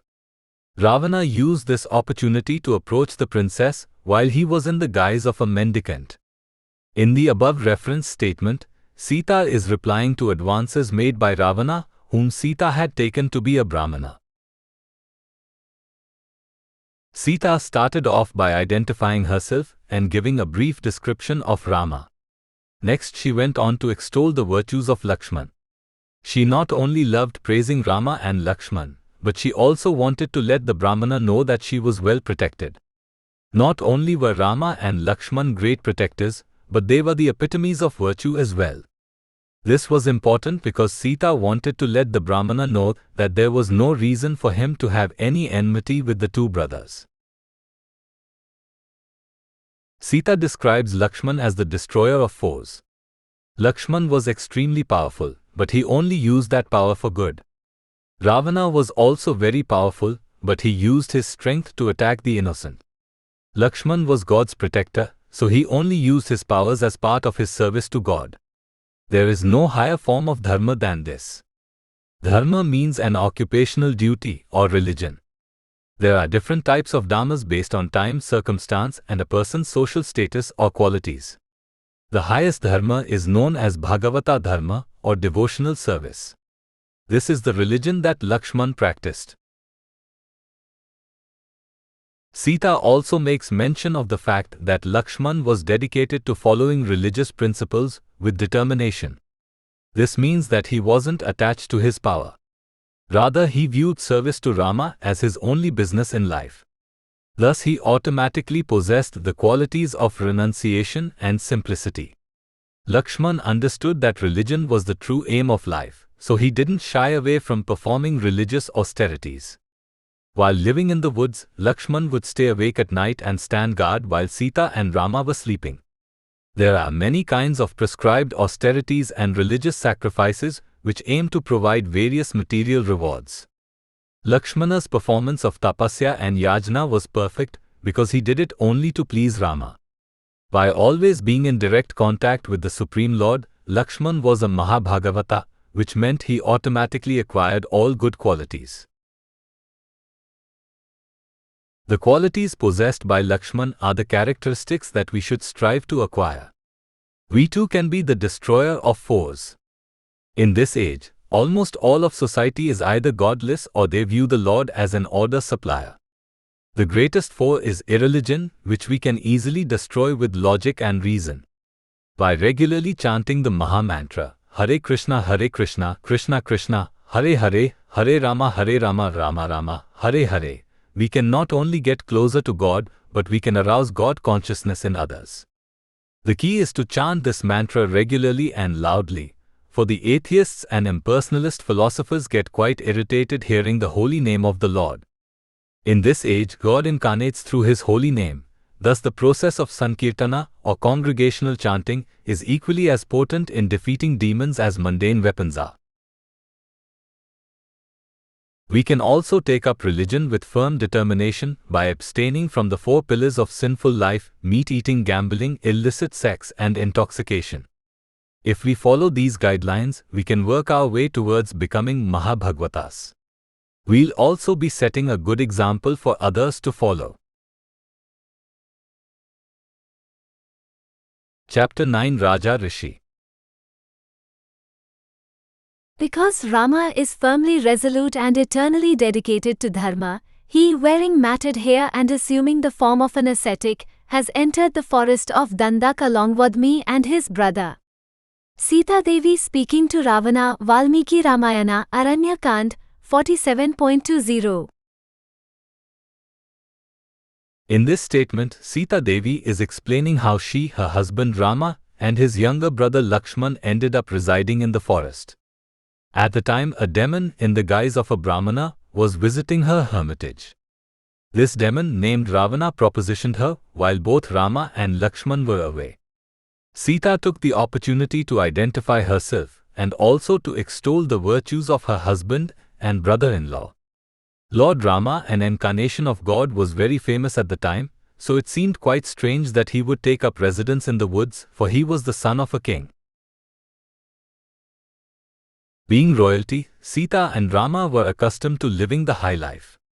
In their kingdom of Ayodhya, the couple would awake to the sound of mridangas playing and people chanting Vedic hymns. Rama's father was Maharaja Dashrath, the king of Ayodhya. As the eldest son of the king, Rama enjoyed great popularity and had every material comfort available to him. His wife Sita was the most exalted of princesses and was also loved and adored by all. We see that in today's society, royalty and high-class people enjoy similar treatment. Government officials in America have the best perks. Sitting presidents are closely guarded at all times by the Secret Service. The Commander-in-Chief has trusted aides who handle all of their day-to-day affairs. Even when a president leaves office, he enjoys Secret Service protection for the rest of his life. A pension is also included, along with the best healthcare coverage in the world. In fact, all members of Congress can choose from some of the best healthcare plans in the country. Pay increases are regularly enacted. Not only are most of a congressman's expenses paid for by either the government or by lobbyists, but a large annual salary adds to the perks. Once they leave office, government officials often land high-paying jobs as lobbyists or as political analysts on television. In Vedic times, kings also enjoyed perks that weren't necessarily available to the rest of society. However, their lavish lifestyle was deemed justified due to the protection they provided. The Vedas often refer to saintly kings as Raja Rishis, meaning kings who are devoted and pious. The first king on earth was Maharaja Ikshvaku, the son of Manu, who incidentally was the first man on earth. In the Bhagavad Gita, Lord Krishna tells Arjuna that he first imparted Vedic wisdom to the sun god Vivasva, who in turn passed it down to Manu. Manu then taught Ikshvaku, who then passed on that legacy to all his descendants. Lord Rama took birth in the family line of Ikshvaku, thus he was firmly dedicated to dharma and piety. The Vedas tell us that in addition to providing protection to society, a king should act as God's representative on earth. This doesn't mean that the king is God, but rather he is to be treated as good as God. Formerly the Brahmanas or priests were the highest class of men in society, but the Kshatriya kings were also treated to be as good as God because they acted piously. They knew their limitations, thus they took counsel on all matters from the Brahmanas. This shows how a society can function properly. Not every person has to engage in the same occupation. This is not possible because everyone has different qualities they are born with and different desires they want to act upon. As long as one follows the directions of a bona fide Brahmana, they will be acting piously. We see that today's leaders run into trouble because instead of acting as God's representatives, they try to pretend to be God themselves. This is because they don't have any belief in a higher power. They take themselves to be the smartest people in the world, part of an elite stock. They view the common man as a peon, someone who is too stupid to know what is good for him. Thus they enact policies which force the common folk into becoming dependent on the government.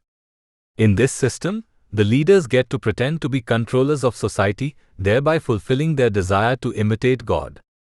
The miscreant leaders of today choose winners and losers in the economic system, divide up land based on ethnicity, all the while exempting themselves from the rules they impose on others. If someone doesn't believe in God and tries to act as God to everyone else, they are committing the most grievous of sins. In fact, the root cause of life in the material world is mankind's desire to imitate God.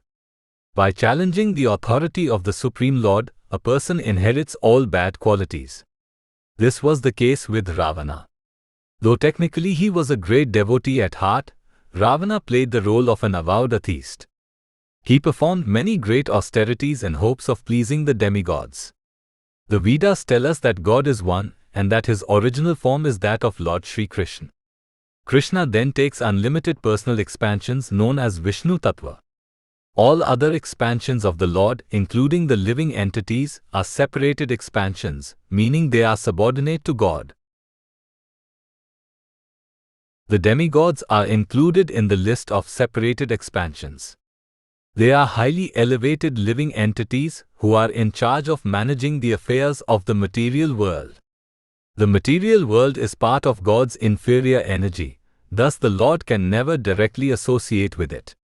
Since the creation needs day-to-day management and someone to handle maintenance and destruction, the Lord gives charge to the demigods.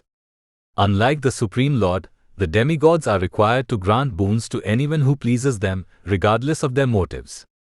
Ravana took advantage of this loophole by pleasing Lord Brahma and Lord Shiva. The boons they gave him allowed Ravana to amass great wealth, fame and power. Yet just like the modern-day leaders, he had no belief in a higher power. He thought the demigods were the most powerful living entities, and by tricking them into giving him boons, Ravana thought he had surpassed everyone in the world in power and strength. If a person does believe in God and becomes his devotee, then unlike with the miscreants, they will inherit all good qualities. Lord Rama was not only an incarnation of Lord Krishna, but a pious Kshatriya prince. He set the example for good government and proper conduct. In performing his duties as the eldest son of the king, Rama played the role of a Raja Rishi. Devotees of God realize that all living entities are equal at their core. Unlike God's challengers, the devotees realize that the body is temporary and that the spirit soul inside the body is eternal and unchanging. Realizing that all living entities are equal, devotees treat every person with respect and humility. Rama's behavior was a great example of this. Lakshman once remarked how no one could find any fault with Rama, even those he had punished. This is quite a striking statement, for one would expect criminals to be angry with those who prosecute them. But everyone knew that Rama didn't play favorites and that he wasn't puffed up with power. Lord Rama's humility and dedication to dharma would be tested on the eve of his coronation as king. Dashrath decided Rama would succeed him on the throne, but at the last minute he ordered his son to leave the kingdom and not return for 14 years. Modern-day leaders would be outraged by such a thought. In America, some senators serve more than 30 years in office. If it wasn't for the 22nd Amendment to the Constitution, which limits presidents to serving 2 terms, most presidents would also remain in office indefinitely, as was the case with Franklin Delano Roosevelt. But Lord Rama wasn't like this. He was dedicated to dharma, which dictated that a pious father should always be listened to. It is especially important for a king to set a good example, otherwise the citizens will follow his bad example. Rama never asked someone to do something he himself wasn't willing to do. This is the true test of a spiritual master. The great devotees of God are referred to as acharyas because they teach by example. Lord Rama gladly accepted the exile punishment, taking both Sita and Lakshman along with him, for they refused to remain in the kingdom without him. There are many lessons to learn here, the most important of which is that we should never try to be God. It is a futile attempt anyway, since God is not a title that someone can assume or relinquish. God is always God, He was God in the past and will remain so in the future. As living entities, we are meant to be His energy or His pleasure potency expansions. We can only give Him pleasure by engaging in loving devotional service. Sita, Rama and Lakshman showed us the way by always remaining dedicated to dharma. Dharma means righteousness, religiosity or occupational duty. The dichotomy between Rama and Ravana illustrates how drastic the difference is between dharma and adharma. Ravana chose the path of adharma and eventually lost everything. His death was quite painful, whereas Rama and his associates abided by dharma and were duly rewarded. In this day and age, an occupational duty we all can adopt is Bhagavata Dharma. This dharma can be easily practiced by becoming devotees of God and regularly chanting His names, Hare Krishna, Krishna Krishna, Hare Hare, Hare Rama, Rama Rama, Hare Hare. Chapter 10 Anuvrita. I am faithfully engaged in the service of Rama, who is as immovable as a great mountain, as great a lord as Mahendra Indra, and who, like a great ocean, is incapable of being agitated. Sita Devi speaking to Ravana, Valmiki Ramayana, Aranyakand 47.33. Lord Rama, the Supreme Personality of Godhead, cannot be shaken or flustered in any way. God is Atmarama, meaning one who is self-satisfied. He cannot be defeated, moved or agitated by the miscreants. This is the very definition of God. The purport of Sita's statement is that not only is God immovable, but so are those who depend on Him.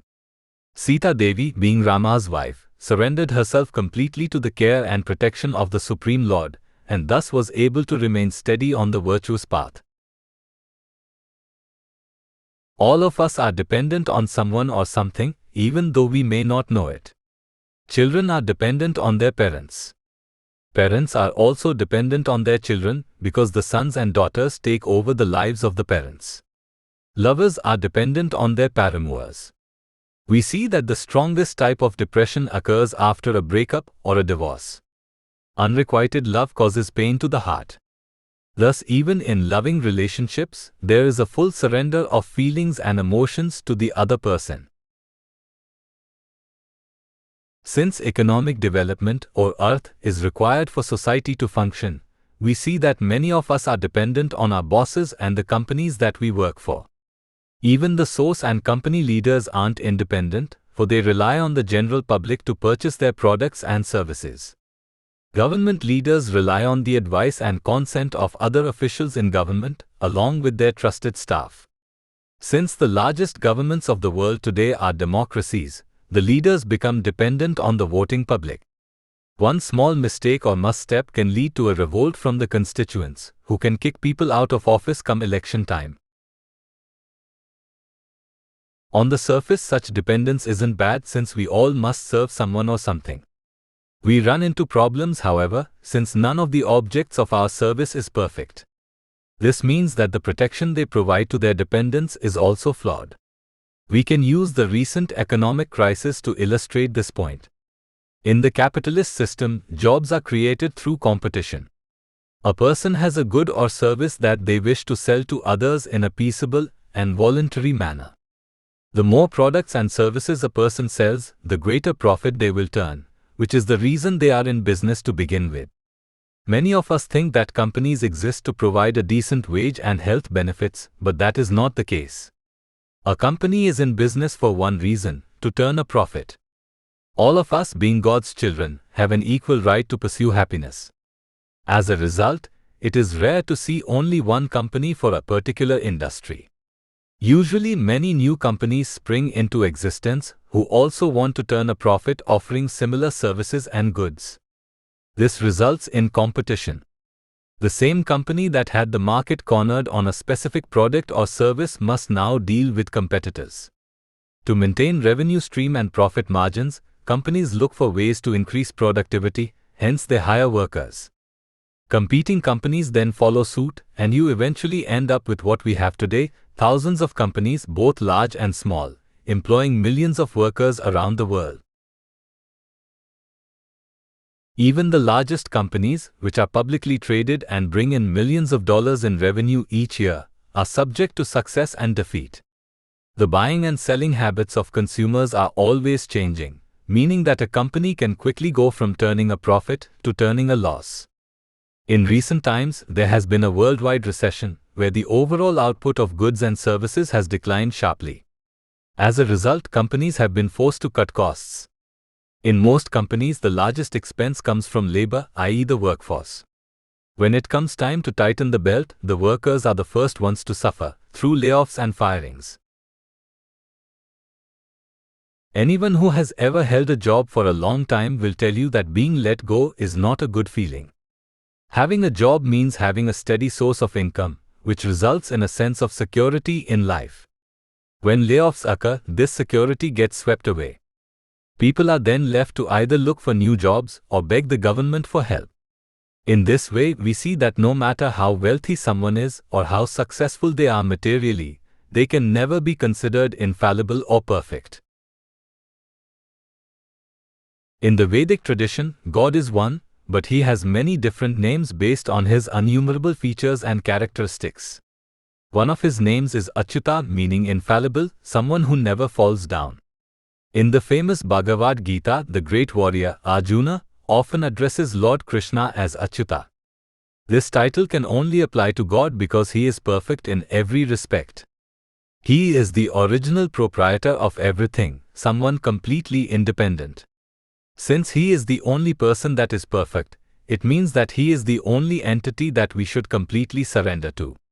He never suffers through loss or gain, thus his protection is always perfect. God is unshakable and so are his devotees. This fact was on full display many thousands of years ago in the Dandak forest. Lord Krishna had incarnated on earth as Lord Rama, a pious prince and son of the king of Ayodhya, Maharaja Dashrath. While Rama, his brother Lakshman, and his wife Sita Devi were residing in the forest of Dandak, they were visited by the Rakshasa demon Ravana. The demon's trusted aide, Maricha, appeared first in front of Rama's cottage in the guise of a deer. At Sita's request, Rama went chasing after the deer and Lakshman soon followed. This left Ravana free to approach Sita. The demon knew that Sita was kind-hearted, especially to the saintly class.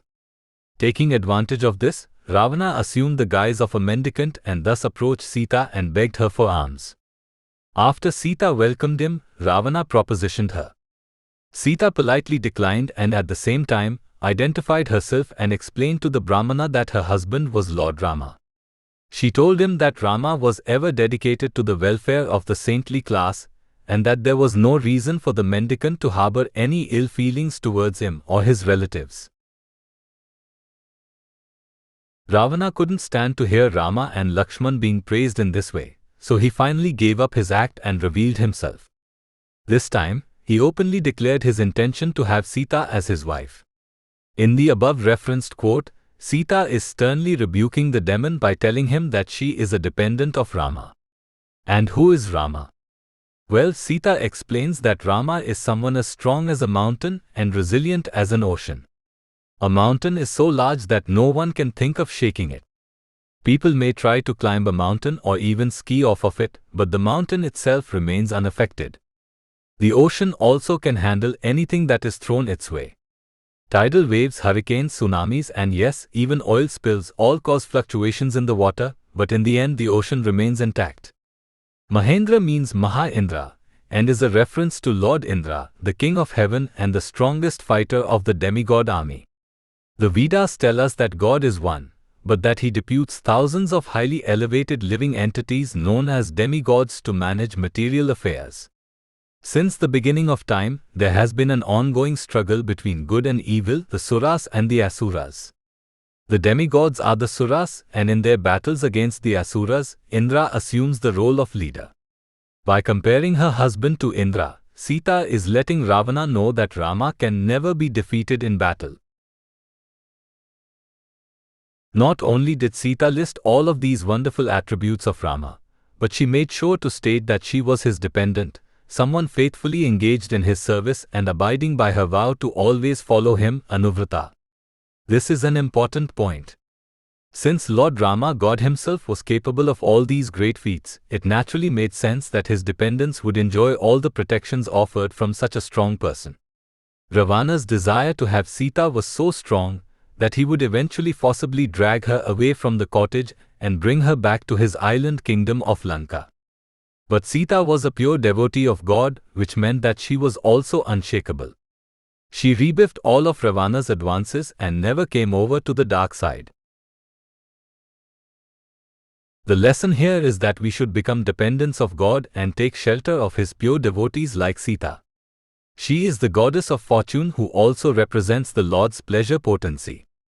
If we honor and worship her along with God's representative, the spiritual master, the Supreme Lord will be pleased with us and grant us full protection from all the bad elements in life. Chapter 11, Auspicious Measurements. I am faithfully engaged in the service of Rama, who is greatly fortunate, fixed in truthfulness, gifted with all auspicious marks, and has the bodily measurements of a banyan tree near Grodha Parimandala.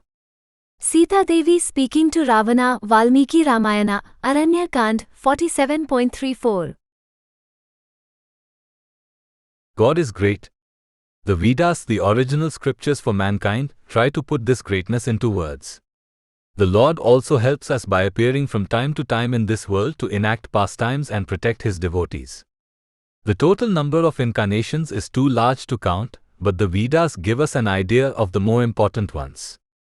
Aside from telling us when and where the Lord appears, the Vedas inform us that God's incarnations can be identified by the presence of auspicious marks on the body.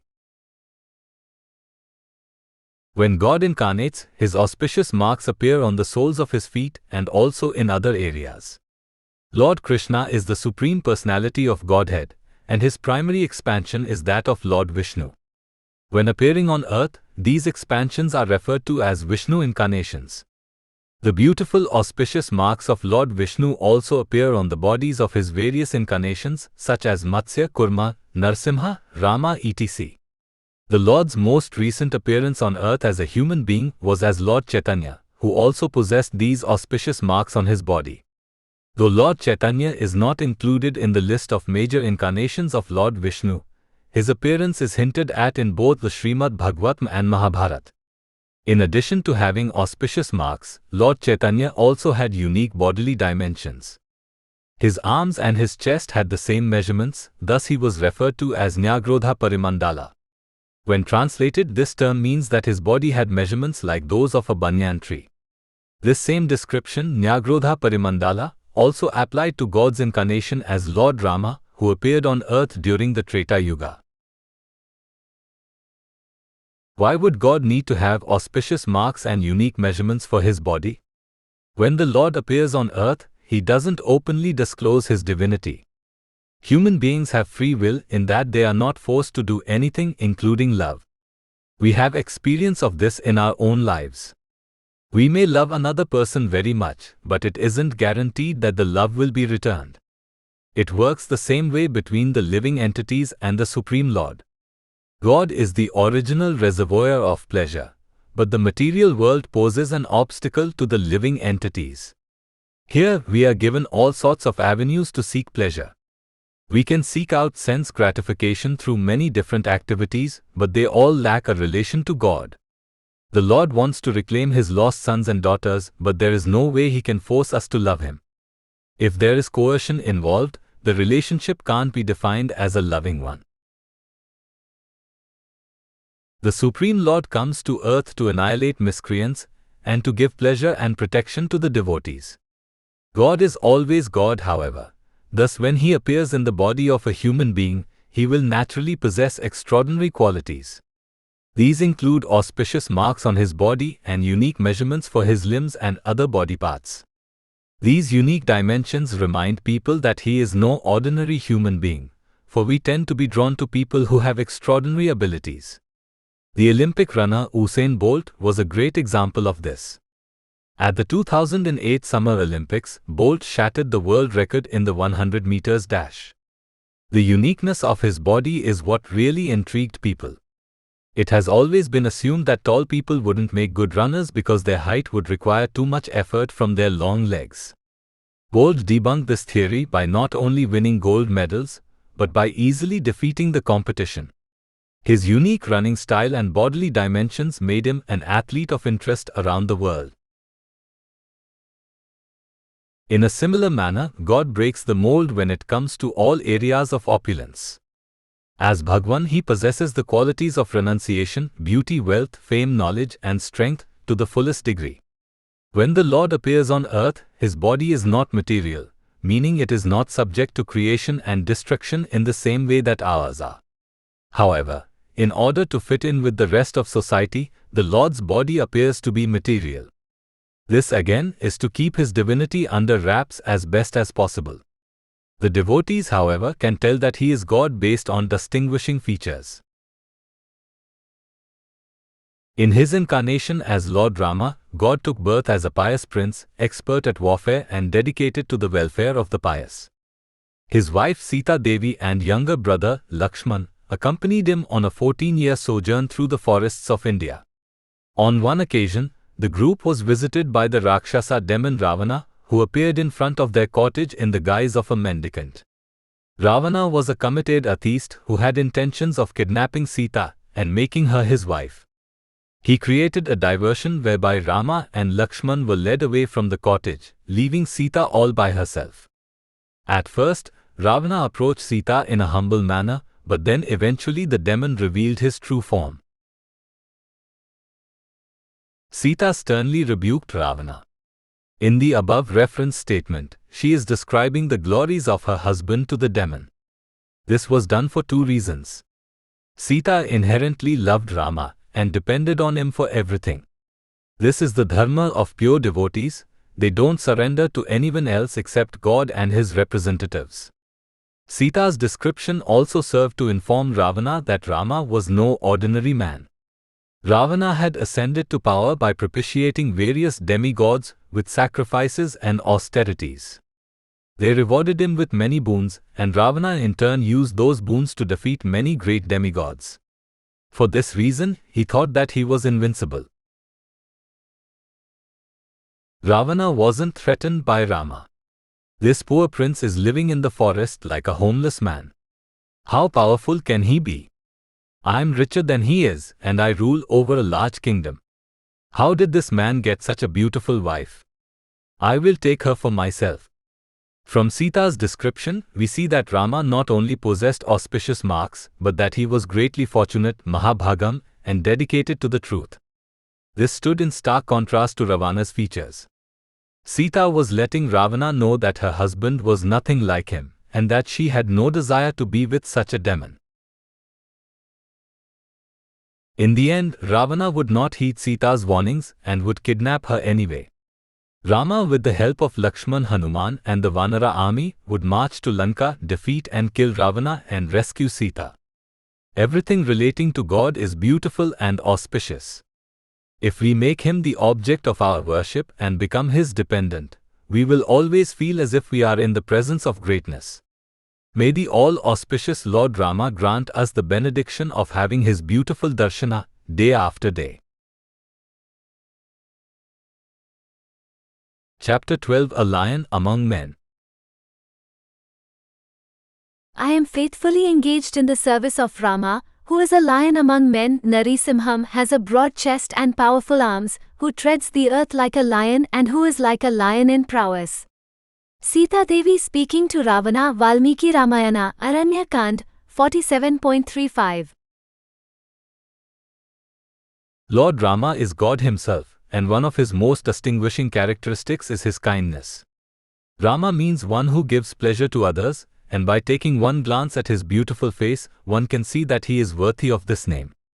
But there are two sides to the Supreme Lord. He gives bliss and happiness to the devotees, but to the demons he brings pain and suffering. Actually, the demons bring it upon themselves through their actions committed against the suras or devotees. The Lord is merely the instrument of their punishment. Sita Devi, Lord Rama's wife, correctly described Rama as being a lion among men, someone who the demons can never escape from. Rama is all-powerful, and he uses his dexterity and fighting abilities to mercilessly attack the demons. For the miscreants of the world, there is nowhere to run and nowhere to hide from the attacks of the Supreme Lord. Sometimes we commit sins while other people aren't looking. We may be walking through a shopping mall and see that someone drops some money on the floor. No one else sees the money, so the choice is ours as to what we should do. Some of us will keep walking, while others will let the person know that their money has fallen. And there are still others who will quickly grab the money and walk out of the mall as fast as they can. They think to themselves, "No one saw me take the money, therefore I will not suffer any negative consequences." You snooze, you lose. This mindset seems justified on the surface, but the Vedas tell us that the laws of karma will eventually take hold. Karma is fruitive activity, or those actions performed which have both intended and unintended consequences. For example, we may work hard during the day at our jobs so that we can have enough money to support our families. The intended consequence of such work is that our bank balances will increase. The unintended consequences may be that our family life will suffer, since we are at the office all the time. Our stress levels may also increase. This is a crude example, but the principles can be applied to almost any action we take. There is a God, and He most certainly witnesses all of our actions. This very point was pondered by the great warrior, Arjuna, on the battlefield of Kurukshetra some 5,000 years ago. Taking part in a conversation with Lord Krishna, the Supreme Personality of Godhead, Arjuna was baffled when he heard Krishna tell him that both of them had lived before. Not only had they endured many previous lives, but Krishna could remember all of them, while Arjuna could not. The reason for this is that God expands Himself as the Supersoul, or Paramatma, and resides within the heart of every living entity, acting as a neutral witness. He is neutral because the Jivatma, or soul of the living entity, causes the body to act through the gross and subtle senses. God plays no direct role in our activities, but He certainly keeps track of what we do, both good and bad. Just as a tree starts to blossom during the proper season, so the doer of sinful deeds inevitably reaps the horrible fruit of their actions at the appropriate time. Lord Rama speaking to Khara, Valmiki Ramayana, Aranyakand, 29.8. Aside from the Supersoul witnessing everything, the god of justice, Yamaraja, also takes note of all our actions. For every karmic activity we perform, we accumulate merits and demerits. The reactions to our work are known as karma phalam. This karma phalam can manifest itself in the afterlife, through ascension to heaven or demotion to hell, or it can manifest immediately through negative and positive consequences. Some people bemoan this fact. Why does God wait to punish those who commit sins such as rape and murder? The answer again is that God has no interest in a person's karmic activities. The laws of nature, as administered by the demigods, including Yamaraja, dole out punishments and rewards. A person who steals money while no one else is looking might have more sinful desires they need to act out. The Lord doesn't want to get in the way of our free will. At the same time, there are others who are slated to have bad things happen to them due to past misdeeds. These bad events don't necessarily occur in the afterlife, for another person's sinful actions can be the instrument of punishment. For example, a person that gets murdered in this life may have committed the same activity in a previous life. Instead of God punishing the person directly, He allows the laws of nature to take control and dole out the punishment through the activities of new murderers and so forth. If God is neutral towards those acting on the platform of karma, who does He take an interest in? The Vedas tell us that God's ultimate feature is that of Bhagavan, or one who possesses all opulences. Bhagavan is the richest, wisest, smartest, etc. Lord Krishna is the original Bhagwan, and his direct expansions, of which Lord Rama is one, are also considered to be Bhagwan. Those who are in direct association with Bhagavan are known as Bhagavata. There are two kinds of Bhagavata, the book, Srimad Bhagavatam, and the devotees. Simply put, God protects the Bhagavatas. The difference between a devotee and a karmi is that a devotee abandons all fruitive activity. This doesn't mean that they don't perform activities, but rather all their actions are meant as a sacrifice to God. What does this mean? It means that everything is done for the Lord's benefit. This includes eating, sleeping, working, talking, walking, etc. Every activity can be spiritualized if it is done in accordance with the will of the Supreme Lord, or one of His authorized representatives, such as the spiritual master. Since the devotees engage in devotional service, they become immune to karma phalam, or the reactions of karma. They are immune to karma because they associate with the spiritual energy, which is superior. Spirit is superior to matter because matter is useless without a driving force. A car is just a hunk of metal without a driver. It is not until a living entity or spiritual spark gets behind the wheel of a car that the vehicle takes shape and becomes useful. In a similar manner, material activities or karma are considered useless because they simply aim to please the body, which is nothing more than matter. Thus, material nature is considered inferior, and those who associate with it are considered less intelligent. The spiritual energy is superior because it is God's direct energy. Those who associate with the spiritual or divine energy enjoy the protections offered by God. In a sense, it can be thought of as God protecting His own. Devotees can't always carry out their activities without opposition. Aside from the karmis, there are others who openly detest God and His devotees. These people are known as asuras, and they take any opportunity they can to thwart devotional activities. It is these people that God goes after. For devotees, death is not feared because their souls are in the process of returning to Krishna's spiritual abode. For the demons, death is a painful experience which is dreaded. For the best of demons, God personally makes an appearance as all-devouring death. When God comes to attack an enemy of the devotees, there is nowhere to hide and nowhere to run. A famous example of this occurred with Durvasa Muni. Durvasa was by no means an asura, but he once made the mistake of insulting the great Maharaja Ambarisha. To punish Durvasa, Lord Krishna unleashed his Sudarshana Chakra, a disc and weapon of choice of the Lord. The disc followed Durvasa all through the three worlds, and the Muni was unable to escape it, even after seeking Lord Shiva's shelter. Finally, Durvasa begged forgiveness from Ambarisha himself and was eventually saved.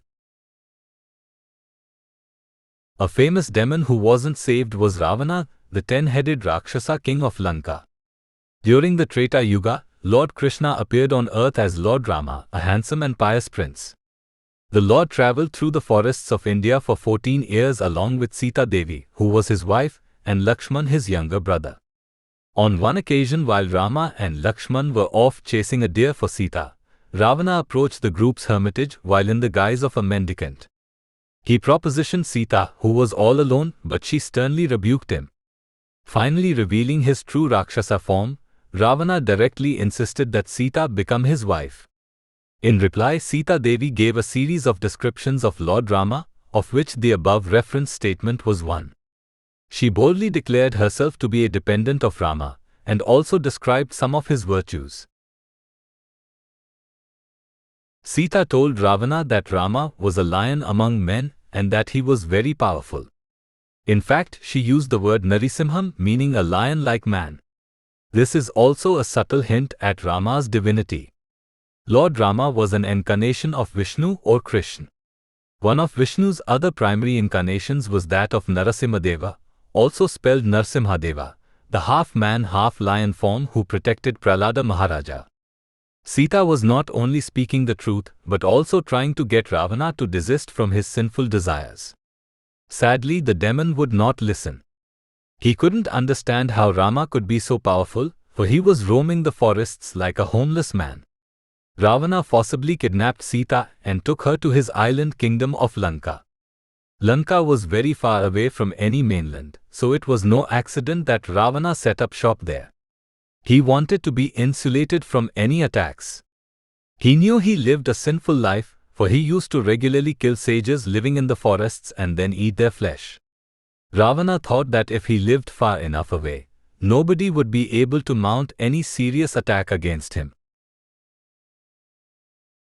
He thought wrong. God can do anything. As Lord Rama, God appeared in the dress of a human being, but his powers were still unlimited. When God comes to earth, he performs extraordinary feats, but he also empowers his devotees to perform great activities in his service. To rescue Sita, Rama enlisted the help of Vanaras, a race of monkeys residing in the forest of Kishkinda. Their greatest warrior was Hanuman, who was so powerful that he leapt his way to Lanka, where he found Sita and then set fire to the whole town. Upon returning to Rama, Hanuman helped the Vanara army construct a bridge to Lanka. In this way, Rama and his group were able to storm Ravana's city, kill the demon, and rescue Sita. Lord Rama hunted down Ravana like a lion hunting down its prey, and he showed him no mercy. Ravana's entire kingdom was destroyed, and to add insult to injury, Rama installed Ravana's younger brother, Vibhishan, as the new king. Vibhishana had given up Ravana's company and surrendered himself to Lord Rama. Lord Rama was a lion among men, but he still remained magnanimous to the end. He didn't take any of Ravana's wealth or opulence, for his only purpose in killing the demon was to rescue his wife and grant protection to the devotees. The lesson here is that we should follow Sita's example. If we associate with the spiritual energy and commit ourselves to performing devotional service, we can hopefully one day confidently assert that we too are faithfully engaged in the service of that lion among men, Sri Ramachandra Bhagwan. Chapter 13, Jitendriya. I am faithfully engaged in the service of Rama, who is a hero and prince of wide renown, who has full control over his senses and mind, Jitendriyam, who is mighty armed and whose face resembles a full moon. Sita Devi speaking to Ravana, Valmiki Ramayana, Aranyakand 47.36. Passion can be a very tricky thing. It serves as an impetus for work, but at the same time, if it is left uncontrolled, it can lead to our downfall. Therefore, in the Vedic tradition, those who can keep their passions, which are driven by the senses and mind, under control are considered praiseworthy. This especially holds true with passions relating to sex life. In the modern culture, men and women freely intermingle, thus relationships are formed based off of free will. A boy is attracted to a girl and vice versa, and the two eventually decide to form relationships. The religious institution of marriage is now mostly based on romantic attraction between men and women. The love that results from this attraction can be quite passionate. Since relationships are determined by free will, the art of seduction holds more importance in society. Men who can seduce or attract a lot of women are considered powerful and strong, whereas those who are awkward around beautiful women are considered weak and unintelligent. Many Hollywood films are based around this concept. A young teenager will be deemed a loser or a geek at the start of the movie, and he'll slowly work his way towards being able to speak to the girl of his dreams and hopefully have a relationship with her. This type of thinking is based on the idea that material sense gratification is the ultimate goal of life. There is no higher sense pleasure than sex, so those who can enjoy it to the fullest are considered successful, whereas those who aren't are considered failures. Money, wealth, fame, etc. are all based around sex life. Even exercise regimens such as weightlifting and playing sports have sex desire at their core. For the more attractive a man's body, the more likely he will be to score with attractive women. Sex life is usually part of the mode of passion, which along with goodness and ignorance make up the three modes of material nature. The Vedas tell us that the mode of passion involves fruitive activity that, when left unchecked, can lead to lust, anger, greed, etc. This then leads to bewilderment and a forgetfulness of the rules of propriety. A classic example of this scenario was seen with superstar golfer Tiger Woods. Extremely successful at the sport he played, Tiger enjoyed universal acclaim and adoration. One of the richest athletes on the planet, Tiger could score with almost any girl he chose to. Though he was married with children at home, it was recently revealed that Tiger engaged in many extramarital affairs. The number of mistresses was so high that Woods is now seeking rehab for sex addiction. The Vedas tell us that sex life can be very dangerous and thus should be kept in check as much as possible. This doesn't mean that all sex is bad, but that the act should only be performed when one intends to beget progeny. On a material level, we all accumulate debts at the time of birth, with one of them being to the PITRS, or the forefathers. We would never take birth were it not for sex life. Thus we have a responsibility to our forefathers to beget sons as a way of paying them back. Every person is born with different qualities, with some people being more passionate than others. For those in Rajoguna, the mode of passion, gambling and playing sports are allowed. This is because passionate people need an outlet, and competition is one way of acting out one's passions. The modern-day sports athlete is an example of a person in the mode of passion. In previous times, the Kshatriya kings were also considered to be in the mode of passion, thus they were allowed to marry more than one woman. Sex desire is very strong in passionate people, so in order to avoid illicit sex, kings were allowed to marry more than one wife, provided that they could guarantee the protection and happiness of each and every wife. So when we see today's athletes engaging in illicit sex life, it is not surprising considering that they are in the mode of passion. Regardless of what our predicament is, the Vedas tell us that we should control our passions rather than letting our passions control us. Those who can keep their desires in check are virtuous and praiseworthy, while those who are slaves to their senses are not. This was the point stressed by Sita Devi, the wife of Lord Rama, an incarnation of God. Many thousands of years ago, Sita was living in the forest of Dandak when her hermitage was visited by the Rakshasa demon Ravana. Rama and his younger brother Lakshman were away from the cottage at the time, so Ravana took it as an opportunity to try to seduce Sita. He first appeared in the guise of a Brahmana and offered kind advances towards Sita. After she rejected him, Ravana revealed his true Rakshasa form and insisted that Sita become his wife. In response, Sita openly declared that she was a devotee of Lord Rama, and that she would never be devoted to anyone else. In addition, she provided details into Rama's characteristics and personal attributes. In the above reference statement, we see that Sita is listing Rama's control over his mind and senses, Jitendriyam, as a character trait. This statement is very important, for it serves two purposes. First, it stresses the point that God is the all-powerful and the most renounced. Sex life in the material world is a perverted reflection of the pure form of love that exists in the spiritual world between God and his pleasure potencies, Haladini Shakti. By declaring that Rama had his passions under control, Sita also took a direct jab at Ravana and his character. Rakshasas are demons by nature, meaning they take to adharma or irreligion as a way of life. Ravana was very powerful and materially opulent. He had hundreds of beautiful wives. Having multiple wives was surely allowed for a king, but Ravana still engaged in illicit sex. He and his queens were always drunk, eating meat and enjoying sex life. He was very proud of his playboy lifestyle. Yet we see that Ravana's passions were anything but under control. Simply upon hearing of Sita's beauty and bodily features, Ravana was drawn to her. Like a moth to a flame, Ravana sealed his demise by approaching Sita and forcibly kidnapping her. Lord Rama was God himself in human form, and he would avenge Sita's kidnapping by marching to Ravana's city of Lanka and killing him in battle. Sita also made mention of the fact that Rama had a beautiful moon-like face and that his fame was spread throughout the world. Again, these statements serve the same purposes of both praising Rama and insulting Ravana. God is known as Bhagavan, meaning one who possesses all opulences. When one sees pictures of Lord Rama or takes darshana of his deity in the temple, they will see a handsome prince who is always smiling. That is the Lord's nature, for he gives pleasure to others. Rama is unbelievably famous. Even Lord Krishna and his childhood friends in Vrindavana used to talk about Lord Rama, Hanuman, Lakshman, Sita and others when they were playing.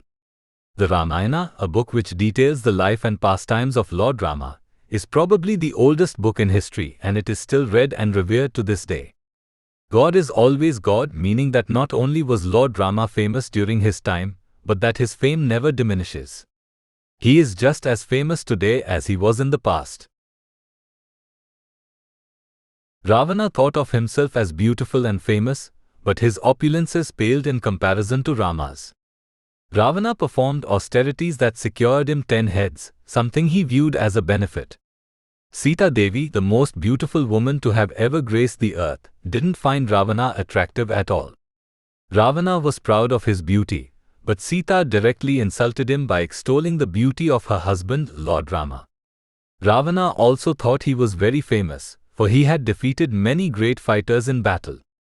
In fact, God only appeared on earth as Lord Rama at the request of the demigods, who were all afraid of Ravana. Sita, of course, wasn't impressed by Ravana's fame. She was married to God, so she knew who was the more famous of the two. We shouldn't be led astray by the popular dogma which states that uncontrolled passion and excessive women hunting are virtuous activities. On the contrary, such activities are very dangerous because they bind one to the cycle of repeated birth and death. If a person is addicted to sex life, why would God want to take them away from their passion?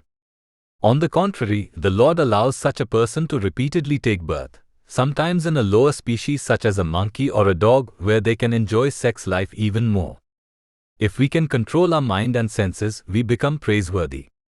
A person who has control over their senses is considered sober or dhira. Self-control is considered a virtue because it increases the likelihood that one will take to spiritual life, which is the ultimate aim of life anyway. No one was more committed to dharma than Lord Rama. We too should commit ourselves to dharma by controlling our passions and devoting ourselves to God's service. In this age, the easiest way to honor Sita and Rama is to constantly chant the holy names of God, Hare Krishna, Krishna Krishna, Hare Hare, Hare Rama, Rama Rama, Hare Hare. God is beautiful, praiseworthy and famous throughout the world, and so are his devotees. Chapter 14, True Colors. Why would you, being a jackal, desire to be with me, who am a lioness and very difficult to obtain in this life? Just as a person can see the sunshine but never touch it, you will never be able to have me. Sita Devi speaking to Ravana, Valmiki Ramayana, Aranya Kand 47.37. God can only be pleased by the good, those with a spotless character. The demons and atheists can never come close to touching God or any of His pure devotees. The Lord and His faithful servants don't associate with cheaters, liars, and thieves. The deceitful might be able to get away with fooling the common man, but God can never be fooled through false flattery and insincere kind words. It's not uncommon for people to think that their society is advanced both materially and socially. For example, today men and women are free to intermingle. This is seen as a positive cultural evolution. Sex life is free and open with contraceptives used quite often. The practice of abortion is also sanctioned throughout the world.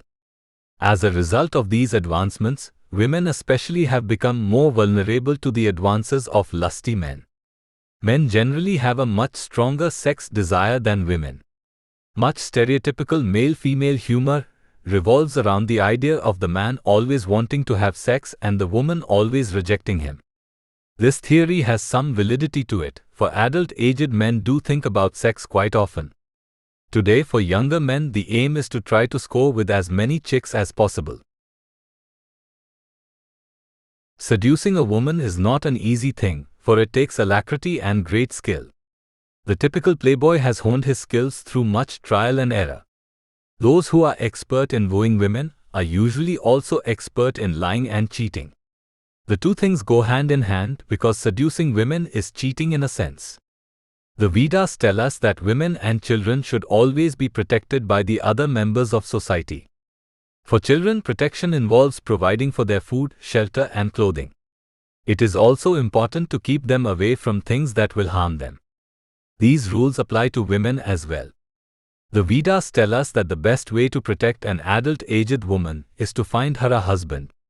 Not only does a husband provide security and a stable family life, but he also protects the woman from being preyed upon by other men for sex. When women aren't married, they are left unprotected and thus become susceptible to cheating men. Having a one-night stand with a woman is really a form of cheating because the man essentially uses the woman for one night and then discards her.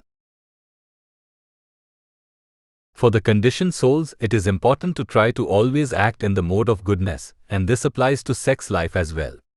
Sex is allowed, but it should be regulated. It should only be used to beget offspring with one's spouse. Any other type of sex is considered illicit and sinful because it binds one to the repeated cycle of birth and death. One-night stands and wooing women simply for sex pleasure are both considered sinful acts, for the women are exploited. Cheaters do win sometimes, however, and the after effects aren't pretty. The men that secure relationships through lying often have trouble once things get more serious. A person's true colors will eventually show. Relationships can quickly crumble once the other party realizes that they are with a reprobate. This principle holds true not only of amorous relationships but also with politicians. Since democracy is the popular style of government today, elections are based on who can garner the most votes. A politician gets votes by making promises to various groups of voters. After getting elected, however, it is often seen that the politician will go back on their promises. Running for office and actually governing are two completely different things. More times than not, voters end up regretting their vote once they see the true colors of the candidate they previously supported. Liars and cheaters hurt themselves and the people they deceive. People invest so much time and emotion supporting their friends, paramours, and political leaders, only to be burned in the end by many of them. Thus we see that even though lying and cheating can provide short-term gains, in the long run, they don't pay. This principle holds true with God and His devotees as well. Many thousands of years ago, Lord Krishna, the Supreme Personality of Godhead, advent on earth as a handsome and pious prince named Rama. Krishna has many incarnations or avatars, and each one serves a specific purpose. Lord Rama's defining characteristic was his adherence to dharma. Dharma is religiosity or occupational duty. We can also think of dharma as virtue and piety. Rama paid special attention to dharma because he was a prince born into a very pious family, the Ikshvakas. During those times, the governments were monarchies run by members of the warrior class.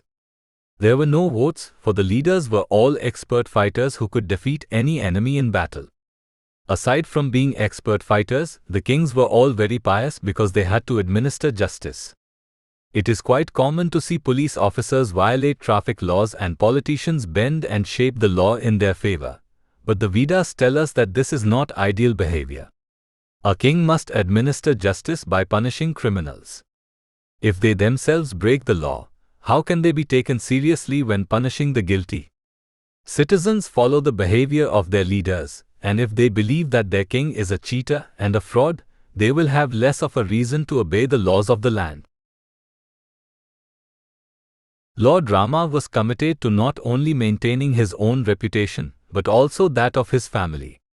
On one particular occasion, Rama's father, King Dashrath of Ayodhya, made the mistake of granting 2 boons to his youngest wife Kaikeyi. When cashing in her boons, Kaikeyi requested that her son Bharat be installed as king, and that Rama be sent to live in the forest for 14 years. Dashrath was in a pickle. As a pious king, he could not go back on his word, but at the same time, he would die without Rama, who was his eldest and most beloved son. Lord Rama took the decision out of Dasharatha's hands by insisting on obeying Kaikeyi's requests. He left for the forest along with his wife Sita Devi and his younger brother Lakshman. While living in the forest, one day the group's cottage was visited by the Rakshasa demon, Ravana. Actually, this was no coincidence, for Ravana had set up a diversion which lured both Rama and Lakshman away from the cottage. Ravana had heard that Sita was the most beautiful woman in the world, thus he insisted on having her for himself. He initially approached Sita while he was in the guise of a mendicant, but he soon revealed his true identity. He tried to woo Sita by telling her that he was a powerful king, and that he would make her his chief wife. Ravana had many wives whom he courted with regularly, yet all that sex wasn't enough for him, for he could not live without having Sita. Sita was repulsed by Ravana's advances. She responded by openly declaring that she was Rama's devotee. She also described Rama's glories and informed Ravana of his strength. In the above reference statement, she is chastising Ravana for even thinking he could be with her. Sita described Rama as being a lion among men, for he was the most powerful person in the world. Being the wife of the lion among men, Sita compares herself to a lioness and Ravana to a jackal. Sita Devi, being a pure devotee of God, was very clever. She knew how to choose just the right words which would both praise Rama and insult Ravana. A jackal is not considered a virtuous animal by any means, while a lioness is considered great and powerful. She essentially told Ravana that the two of them were incompatible. Being a great devotee, Sita would never associate with an enemy of God. Sita also told Ravana that he could never touch her, just as how one can never touch the rays of the sun. We may see the sunlight or sunshine, but we can never actually touch it. In a similar manner, a devotee of God can never be tainted by the demons. Ravana wouldn't heed Sita's advice. Instead, he would forcibly kidnap her and bring her to his island kingdom of Lanka. Nevertheless, even after months of trying, he was never able to win Sita over. Rama eventually would kill him in battle, thus proving Sita right. No one can touch Sita Devi except Rama or God. Sita is the goddess of fortune Lakshmiji, who is the wife of Lord Narayan or Vishnu. Narayan, Vishnu and Krishna are interchangeable names for God since they all represent the original personality of Godhead. Sita's only interest is to serve Rama, and she is also very kind to Rama's devotees. She grants wealth and good fortune to those whose only business is devotional service to God. If we use our wealth for other purposes, we are essentially stealing Lakshmi in the same way that Ravana did. We all saw what happened to him, so it's not a good idea to go down that path. To capture God's attention and the attention of his devotees like Sita, we simply have to regularly chant the Lord's names, Hare Krishna, Krishna Krishna, Hare Hare, Hare Rama, Rama Rama, Hare Hare. We can be honest with God, for He already knows what's in our heart. There is no reason to lie to him or to his devotees. Hanuman, the great devotee of Rama, humbly approached the Lord and served him honestly and sincerely. As a result, Hanumanji is worshipped to this day by millions, and his name is synonymous with love and devotion to God. He achieved fame and opulence 1,000,000 times that of what Ravana had while he was alive. We would be better served to be more like Hanuman and less like Ravana. Chapter 15: The Forest from the Trees. O ill-fated Rakshasa, since you wish to take away the beloved wife of Raghava Rama, surely all these trees must appear to you as made of gold. Sita Devi speaking to Ravana, Valmiki Ramayana, Aranyakand, 47.38. Ravana, the Rakshasa demon king, was so taken away by passion that he desired to steal away the beautiful wife of Lord Rama, Sita Devi. Sita was the epitome of virtue, as was Rama. Lord Krishna is the Supreme Personality of Godhead, who appears on earth from time to annihilate the miscreants and give protection to the devotees. Lord Rama was one such incarnation, and he enjoyed many great pastimes with Sita and his younger brother Lakshman. On one occasion, the group's hermitage in the forest of Dandak was visited by Ravana. Rama and Lakshman were away from the cottage at the time, so Ravana used the opportunity to proposition Sita. In the above reference statement, Sita is sternly rebuking the Rakshasa, telling him that he must be deluded in thinking that he could ever have God's wife. He must also be mistaking normal trees to be made of gold, which also means that death was surely approaching him, for only a dying person would start to see everything around him as made of gold. These words uttered by Sita certainly were true. Kama, or sense gratification, is certainly a part of regulated material life, for there is even a famous book known as the Kama Sutra, which details the act of satisfying the senses through sex life. Nevertheless, if Kama is left unchecked, it can lead to delusion, madness, and a general straying from the principles of Dharma. This was precisely the case with Ravana, a 10-headed demon who terrorized the world during the Treta Yuga, the second time period of creation. Rakshasas are a human-like species which live off meat-eating, illicit sex and drinking wine. Ravana was still religious nonetheless, so he performed many great austerities to please the demigods. His style of worship was performed in the mode of ignorance, however. The mode of darkness or ignorance is characterized by any activity which lacks intelligence, knowledge, or fruitive activity.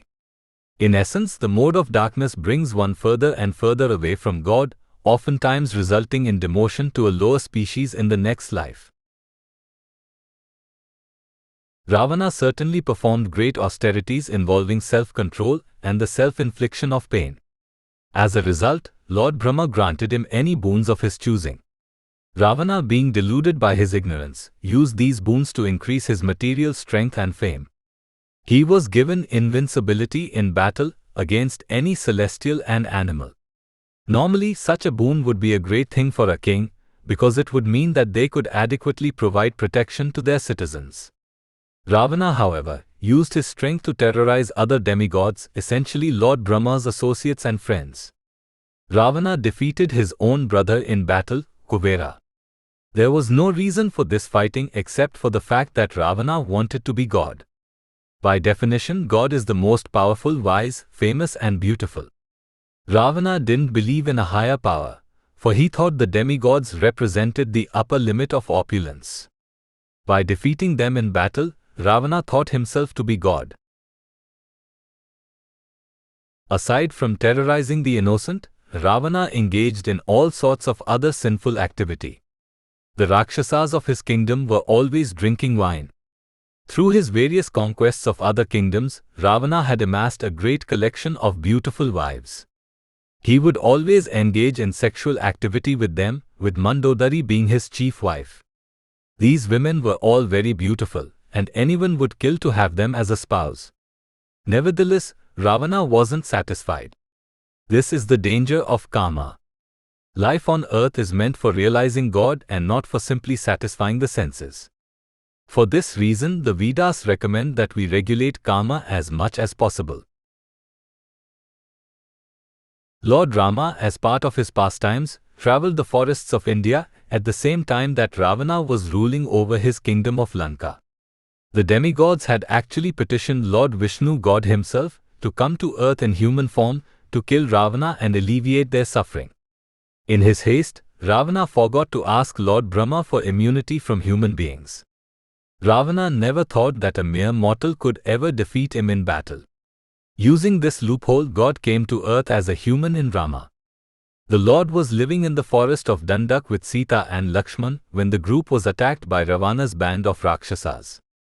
Rama was an expert Kshatriya warrior, so he easily defeated all 14,000 of Ravana's Rakshasa associates. Angered by this, Ravana decided to kidnap Sita as retaliation. More than just getting revenge on Rama, Ravana heard of Sita's beauty and decided that he must have her. This shows the seductiveness of Kama. Simply by hearing of another's beauty, Ravana was taken off the righteous path. Even by today's standards, forcibly stealing another's wife is considered a deplorable act. Athletes and famous celebrities who get caught in extramarital affairs are scorned by the public. By the standard of material life, Ravana should have been happy and content. Even in today's world, we see that illicit sex, meat-eating, gambling and intoxication are very common. Abortion is allowed in America, as is cow slaughter. It is a sinner's paradise, so the atheists should be happy. But we see that is not the case. More than any other group, the atheists are the most miserable among us. Again, this is because human life is meant for the cultivation of knowledge. Not just any knowledge, Raja Vidya, the king of education dealing with the soul and its relationship with God. The material body that we currently occupy is subject to creation and destruction.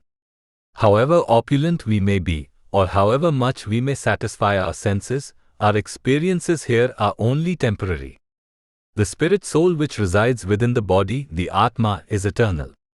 Since the soul never takes birth and never dies, it must have a natural home. The Vedas tell us that this home is in the spiritual world alongside the Supreme Personality of Godhead, Lord Shri Krishna. Ishwar Paramakrishna, the Supreme Controller, is Lord Krishna. Perfection in life is achieved when the spirit soul returns to one of Krishna's spiritual planets in Krishnaloka or Vakunthaloka. Sinful life is harmful because it takes us off the straightened path. All activities should be performed with the aim of returning to God's spiritual kingdom. Any activity which keeps us bound to the cycle of birth and death is considered sinful. The height of sinful life is illicit sex, a byproduct of uncontrolled karma. We see that Ravana's sinful life led him to falsely believing he could have Rama's wife, i.e., taking ordinary trees to be made of gold.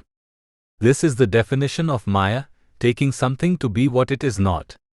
For the devotees, the opposite situation occurs. They end up seeing the trees and everything else in the creation as being God's property. This is the proper way to view things. The Vedanta Sutras tell us that the Supreme Absolute Truth is the original source of everything. All things that we see in this life, matter and spirit, sprouted from the breathing of Lord Narayan at the beginning of time. The best occupation for the living entity is devotional service, or Bhakti Yoga. Karma involves satisfying our own senses, but Bhakti Yoga aims to please God. This isn't an artificial engagement either.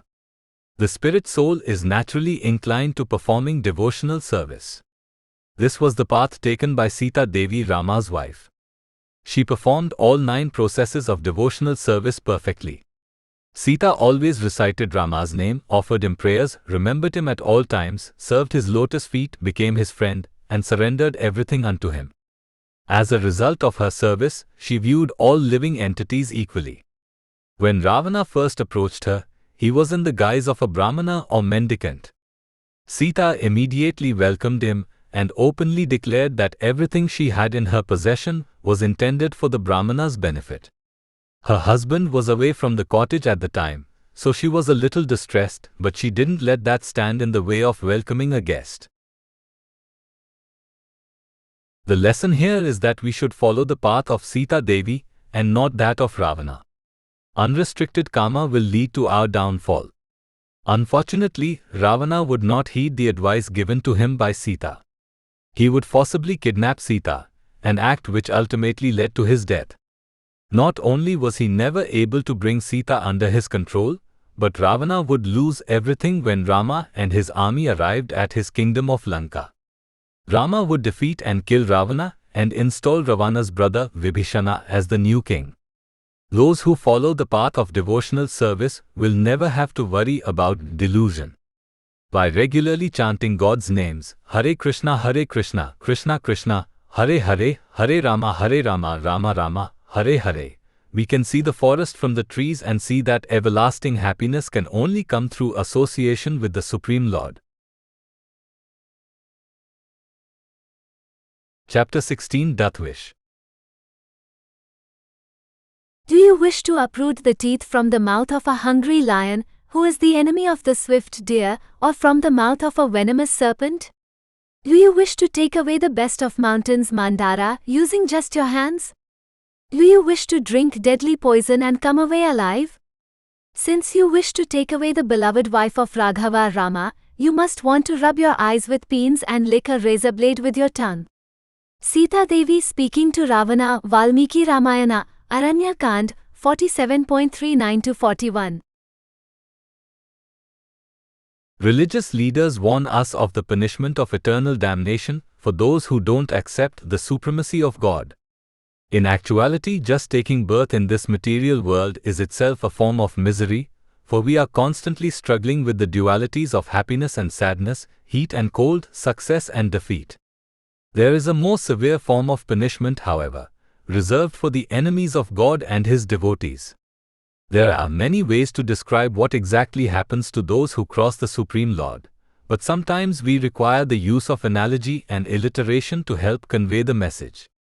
God is not always visible before us, especially if our eyes are materially conditioned, thus it is difficult to comprehend what will happen should we make Him angry or offend His devotees. In this regard, Sita Devi, the wife of Lord Rama, provides a few comparisons and analogies to help us better understand. How can we offend someone that we can't see? This is an understandable question, for how do we even know that God exists? The Vedas tell us that the Supreme Personality of Godhead, Lord Shri Krishna, can be realized in three distinct features: Brahman, Paramatma and Bhagwan. Brahman is the all-encompassing energy, the sum and substance of everything, all matter and spirit. In the Varnashrama Dharma system, the Brahmanas are considered the highest societal division because they know Brahman. One who knows Brahman understands that everything, including every person and every living entity, makes up the complete whole, or Brahman. Hence, there is really no difference between any of us. Our material bodies may be different due to the influences of karma, fruitive activity, and guna, material qualities, but at the core, every living entity is equal. A higher realization than Brahman is Paramatma, or the supersoul that resides within the heart of every living entity. Our identity comes from the Atma, or the individual soul that resides within the heart. Technically, this soul is referred to as the Jivatma, since it belongs to the living entity. There is another soul that resides side by side with the Jivatma. This is known as the Paramatma or Supersoul, and it is a direct expansion of God. The Jivatma forms the basis of our ordinary consciousness, while the Paramatma represents the Supreme Consciousness. It is referred to as Supreme because the Paramatma acts as a sort of neutral witness. Since it is a personal expansion of God, it has knowledge of all the events of our current life, and it also remembers everything from our previous lives. The same can't be said for the Jivatma. The Paramatma is also conscious of the experiences and thoughts of every living entity, whereas we are only conscious of the events of our own life. Since the Supersoul is superior to Jivatma, the Param prefix is added to the word Atma, forming Paramatma. Lord Krishna says in the Bhagavad Gita, Ishvara Sarva Bhutnam Hrideshayarjun Tishti, which means the Supreme Controller, Ishvar, resides within the heart of every living entity. Paramatma is an expansion of God, a fact which implies that it has a source. That source is Bhagavan, or the Supreme Personality of Godhead. In common parlance, the term God essentially refers to Bhagwan. God is a person just like us, except that he is much greater in power. There is no difference in quality between Paramatma and Jivatma, but the quantitative powers cannot be compared. Since Bhagavan is the source of both Atmas, he always remains supreme. So how can we see God? Since he is both Brahman and Paramatma, the Lord can actually be seen everywhere. The spirit spark, represented by the activities of the living entities, shows us that God exists everywhere. Moreover, Bhagavan takes other forms such as Shastra and Guru. Shastras are law codes or religious scriptures. The Vedas, the scriptures emanating from the dawn of time, were passed down by Lord Krishna. Veda means knowledge, thus the Vedas are a collection of the highest truths of life. Krishna also incarnated as Vyasadeva, who authored a tremendous amount of Vedic literature, all of which essentially describes the same teachings of the original Vedas through different mediums such as historical accounts, hymns, and carefully thought out aphorisms. The Guru or spiritual master is the pure devotee of Krishna, so his words are directly coming from God. If we studied the teachings of all the great Vaishnava saints of the past, we will find that none of them take credit for their philosophies, ideas or teachings. They all give credit to their own Guru and to God. The Guru is the most knowledgeable person because he knows that Lord Krishna is the supreme absolute truth and that anything that praises him or accurately describes his glories is also perfect. Thus, when we hear the instructions of the Guru, we are directly connecting with God. Lord Krishna also appears in two other important forms, the deity and the holy name. The deity appears to be made of wood or stone, but since it is crafted by a devotee, it is a direct incarnation of God. In the impersonalist community, the terms Nirguna without attributes and Saguna with attributes are thrown around quite often as descriptions for the absolute truth, or Krishna. The deity is referred to as the Saguna form since it represents a form of the Lord which has hands, legs, eyes, etc. God certainly has unlimited forms, Ananta Rupam, for he can transform and expand himself into anything. Yet he always remains a person, even through his incarnation as the deity. The Lord understands that we don't have the eyes to see him, so he kindly appears in a form that allows us to get around this defect. In this age especially, God incarnates in the form of his holy name. Those who regularly chant, Hare Krishna, Krishna Krishna, Hare Hare, Hare Rama, Rama Rama, Hare Hare, can be in direct contact with God. Hearing is actually more important than seeing because knowledge is best acquired through the hearing process. Now that we have information about how to see God, what should we do with this knowledge? The Vedas tell us that our most important occupation is Bhakti Yoga or devotional service. Most of our time is spent satisfying our own needs or those of our friends, family, co-workers, nation, etc. Meeting these needs is a requirement for having a calm and peaceful material life, but the real mission in life is to please the soul and not just the body. The soul can only be satisfied by connecting it with God. This process is known as yoga. There are different types of yoga, but the highest is the one that allows us to connect with God through love. This is precisely what devotional service aims to do. Hearing, chanting, remembering, worshipping the lotus feet, and surrendering everything unto the Lord are some of the primary processes of devotional service. Those who take up this discipline are known as bhaktas or devotees, and they become very dear to the Supreme Lord. By default, God is neutral towards every living entity. Since he wants us to spend our time performing yoga, the Lord makes no distinctions between people who take to karmic activity. With fruitive activity, sometimes we may succeed, while at other times we fail. This success or failure is all of the material variety, meaning that God has no direct association with it. The Lord makes an exception to his rule of neutrality for the bhaktas. The devotees have decided that the purpose of human life is to perform yoga. Thus the Lord helps them along in their practice. The flip side of this equation is that the Lord directly intercedes when the devotional service of the bhaktas is disturbed. This is precisely what happened many thousands of years ago during the Treta Yuga. A Rakshasa demon by the name of Ravana was wreaking havoc throughout the world. Not just an ordinary karmi, Ravana was an Asura, an enemy of the devotees.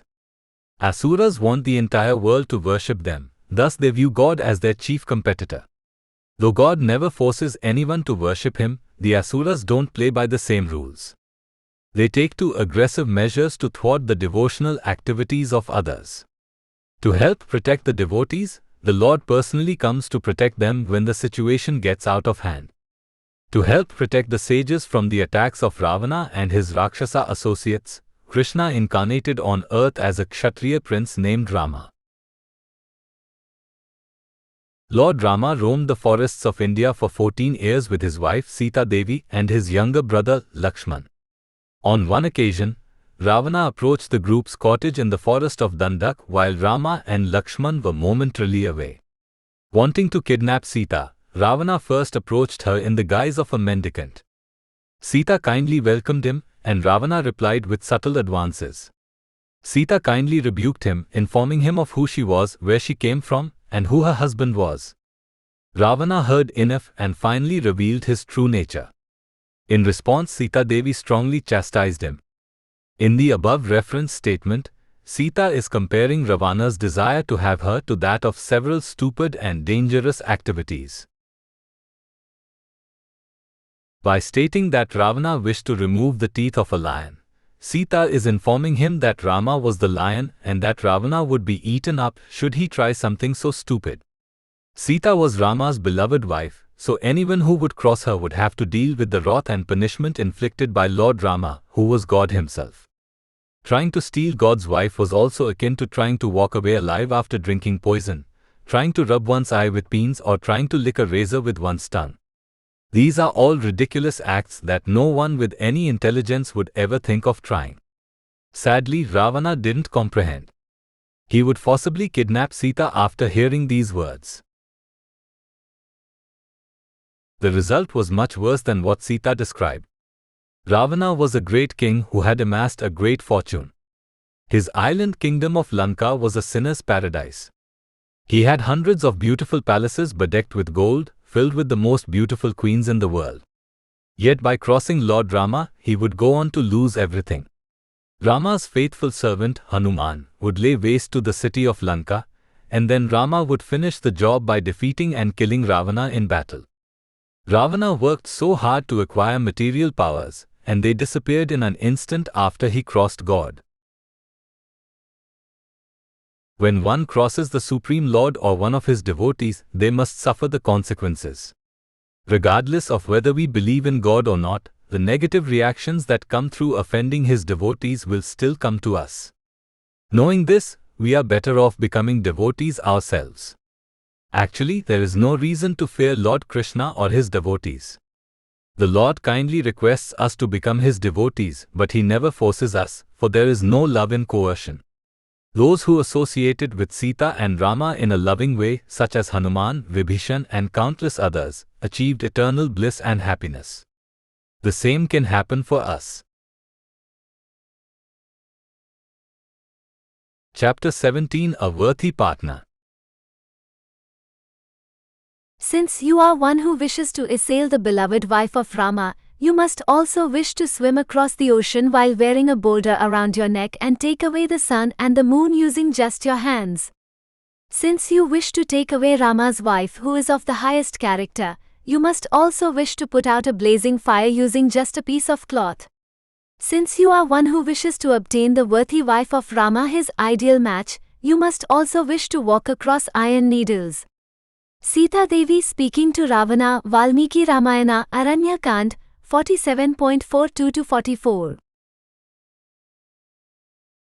In this passage, Sita Devi, the worthy wife of Lord Rama, is explaining to Ravana how ridiculous his idea of having her is. It's deplorable for a man to covet another's wife, let alone the wife of the Supreme Personality of Godhead. Lord Rama was an incarnation of God, and Sita was an incarnation of God's wife in the spiritual world, Lakshmi Devi. Sita herein compares Ravana's lusty desires to impossible feats, or those actions which are so silly that they aren't even undertaken.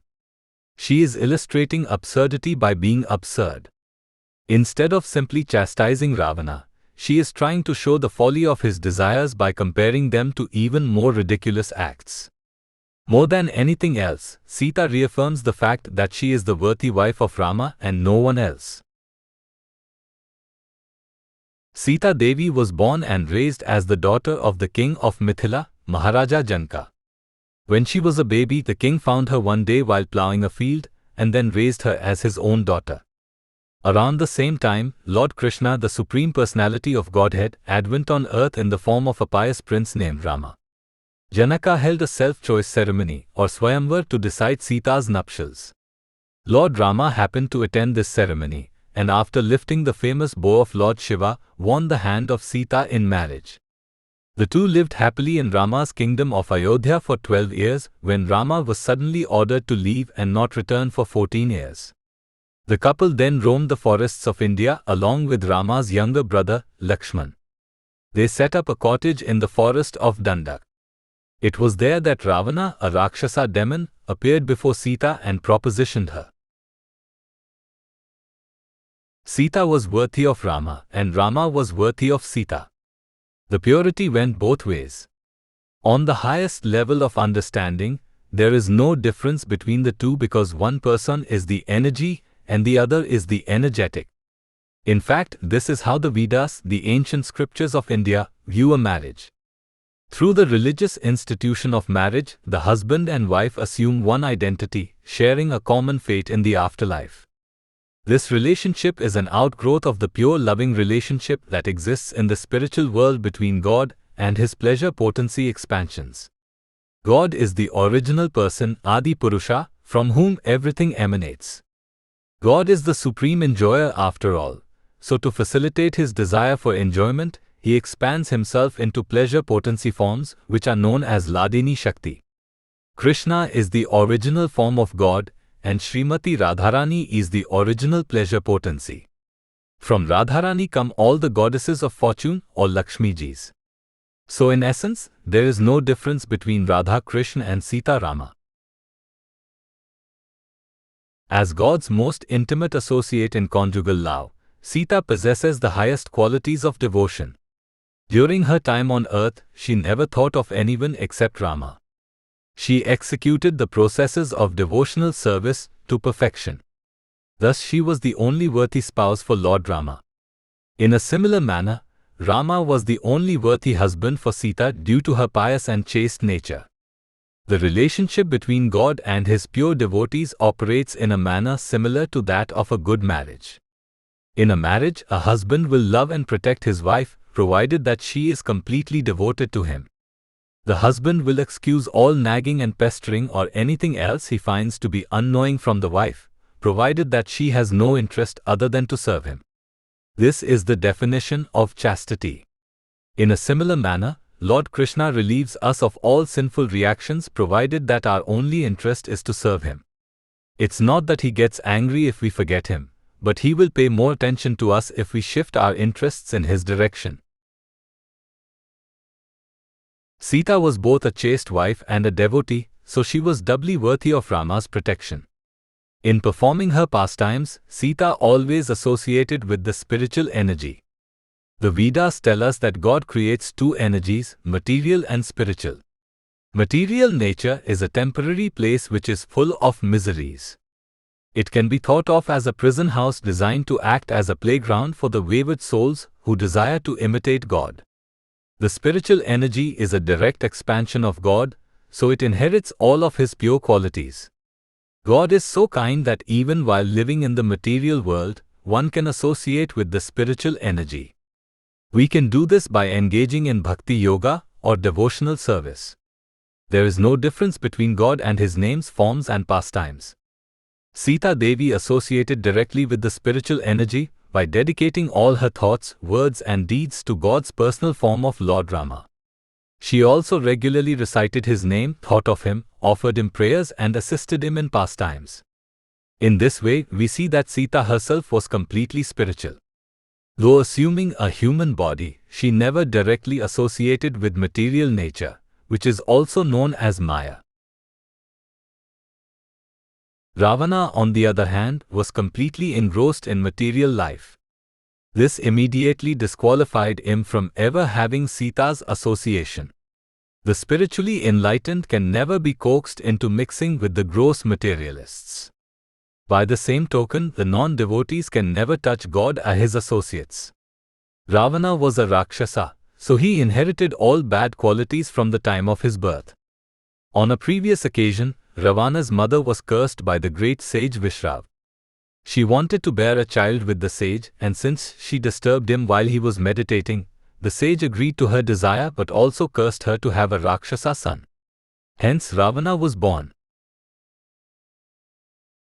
Ravana regularly indulged in intoxication, illicit sex and meat-eating. He would even eat human flesh, for he and his associates would regularly kill sages and then feast on their flesh. There was no way Ravana could ever win over a person as exalted as Sita. Instead of explaining these finer points to Ravana, Sita tried to convey the message through metaphors, illustrating absurdity by being absurd. In the first comparison, Sita states that Ravana surely wishes to swim across an ocean with a rock tied around his neck. Obviously, if a person tried this, they would sink. An ocean is hard enough to cross without having a huge weight pulling you down beneath the surface of the water.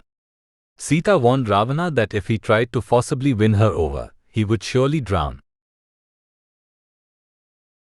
In the next comparison, Sita states that Ravana surely had a wish to acquire the sun and the moon using his hands.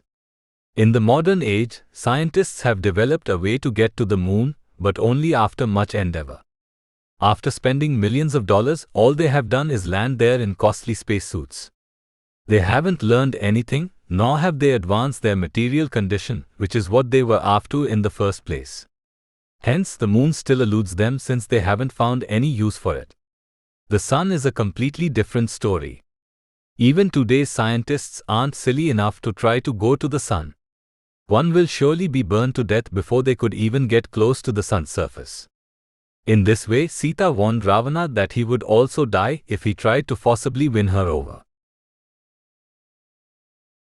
In the third comparison, Sita states that Ravana surely wishes to bind a flaming fire with a piece of cloth. A small fire is not very hard to put out or contain. Taking a simple rag and swatting at the fire can usually put it out. Even a fire extinguisher can do the trick. If the fire gets any bigger, it really becomes a problem. It seems like every year there is at least one wild forest fire that rages across the state of California, which officials can't control. They do their best to try to thin the forests of dry brush, but Mother Nature always seems to thwart their efforts. Once the fire gets big enough, it takes on a life of its own. In a similar manner, Lord Rama's power was like that of a blazing fire. Ravana was a tiny rag compared to Rama, thus by trying to steal away the Lord's wife, he would surely be burned to death by the blazing fire represented by Rama's arrows. In fact, this is pretty much what happened, except it wasn't Rama's arrows but the burning tail of a monkey. Lord Rama was God himself, so naturally he had many devotees who were willing to step up and serve him. Lord Hanuman, a Vanara monkey-like human, was one such devotee. After Ravana kidnapped Sita, Hanuman successfully infiltrated the city of Lanka and made his way to Ravana. The demon had Hanuman bound and then lit his tail on fire. Through his devotional service, Hanuman had attained all the yogic siddhis or perfections. He could make himself infinitely small or large at any time. After his tail was set on fire, Hanuman easily broke free of the bonds of the rope by becoming small and then immediately assumed a large shape. He then dragged his burning tail all around the city of Lanka, sharing it of its beauty. In the last comparison of these verses, Sita says that Ravana surely wishes to walk on iron spikes. This metaphor not only references Ravana's sinful desire to steal away Lord Rama's wife, but also material life in general. Whether one is seeking bhukti, material enjoyment, mukti, liberation from material activities, or siddhi, perfection in yogic performance, their path is riddled with pain and suffering throughout. This is actually God's mercy because He doesn't want us to associate with material life. Sri Krishna is described as having an eternal body, full of bliss and knowledge, Sak Chidananda. In a similar manner, our souls are also eternally blissful, but through contact with material nature, we are forced into misery. Human life is meant for reconnecting with the spiritual energy, which will allow us to once again assume our blissful spiritual body. One does not have to wait until the time of death to reassume this nature, for the eternally liberated devotees are referred to as Jivan Mukt, meaning they are already free of material miseries. Ravana certainly wasn't eligible to have Sita as his wife. Since devotees are pious, does it mean that they are eligible to have Sita as their life partner? Pure devotees know that Sita is only meant for Rama.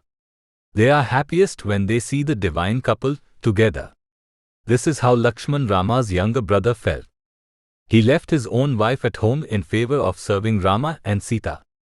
Lakshman derived great pleasure from protecting both Sita and Rama while they slept during the night. This is how devotees think. Ravana wanted to take Sita and enjoy her for himself. Devotees know that Krishna is the original proprietor of everything. Whatever comes their way, devotees use towards God's service. They are only happy when in God's association, and they have no desire to enjoy things that belong to Him. God is pro-choice in that He allows us to choose which direction we want to go in. As Sita Devi states, one who follows Ravana's sinful path is destined for destruction. Therefore, we should choose to be with God instead of against Him. Chapter 18, Dichotomy.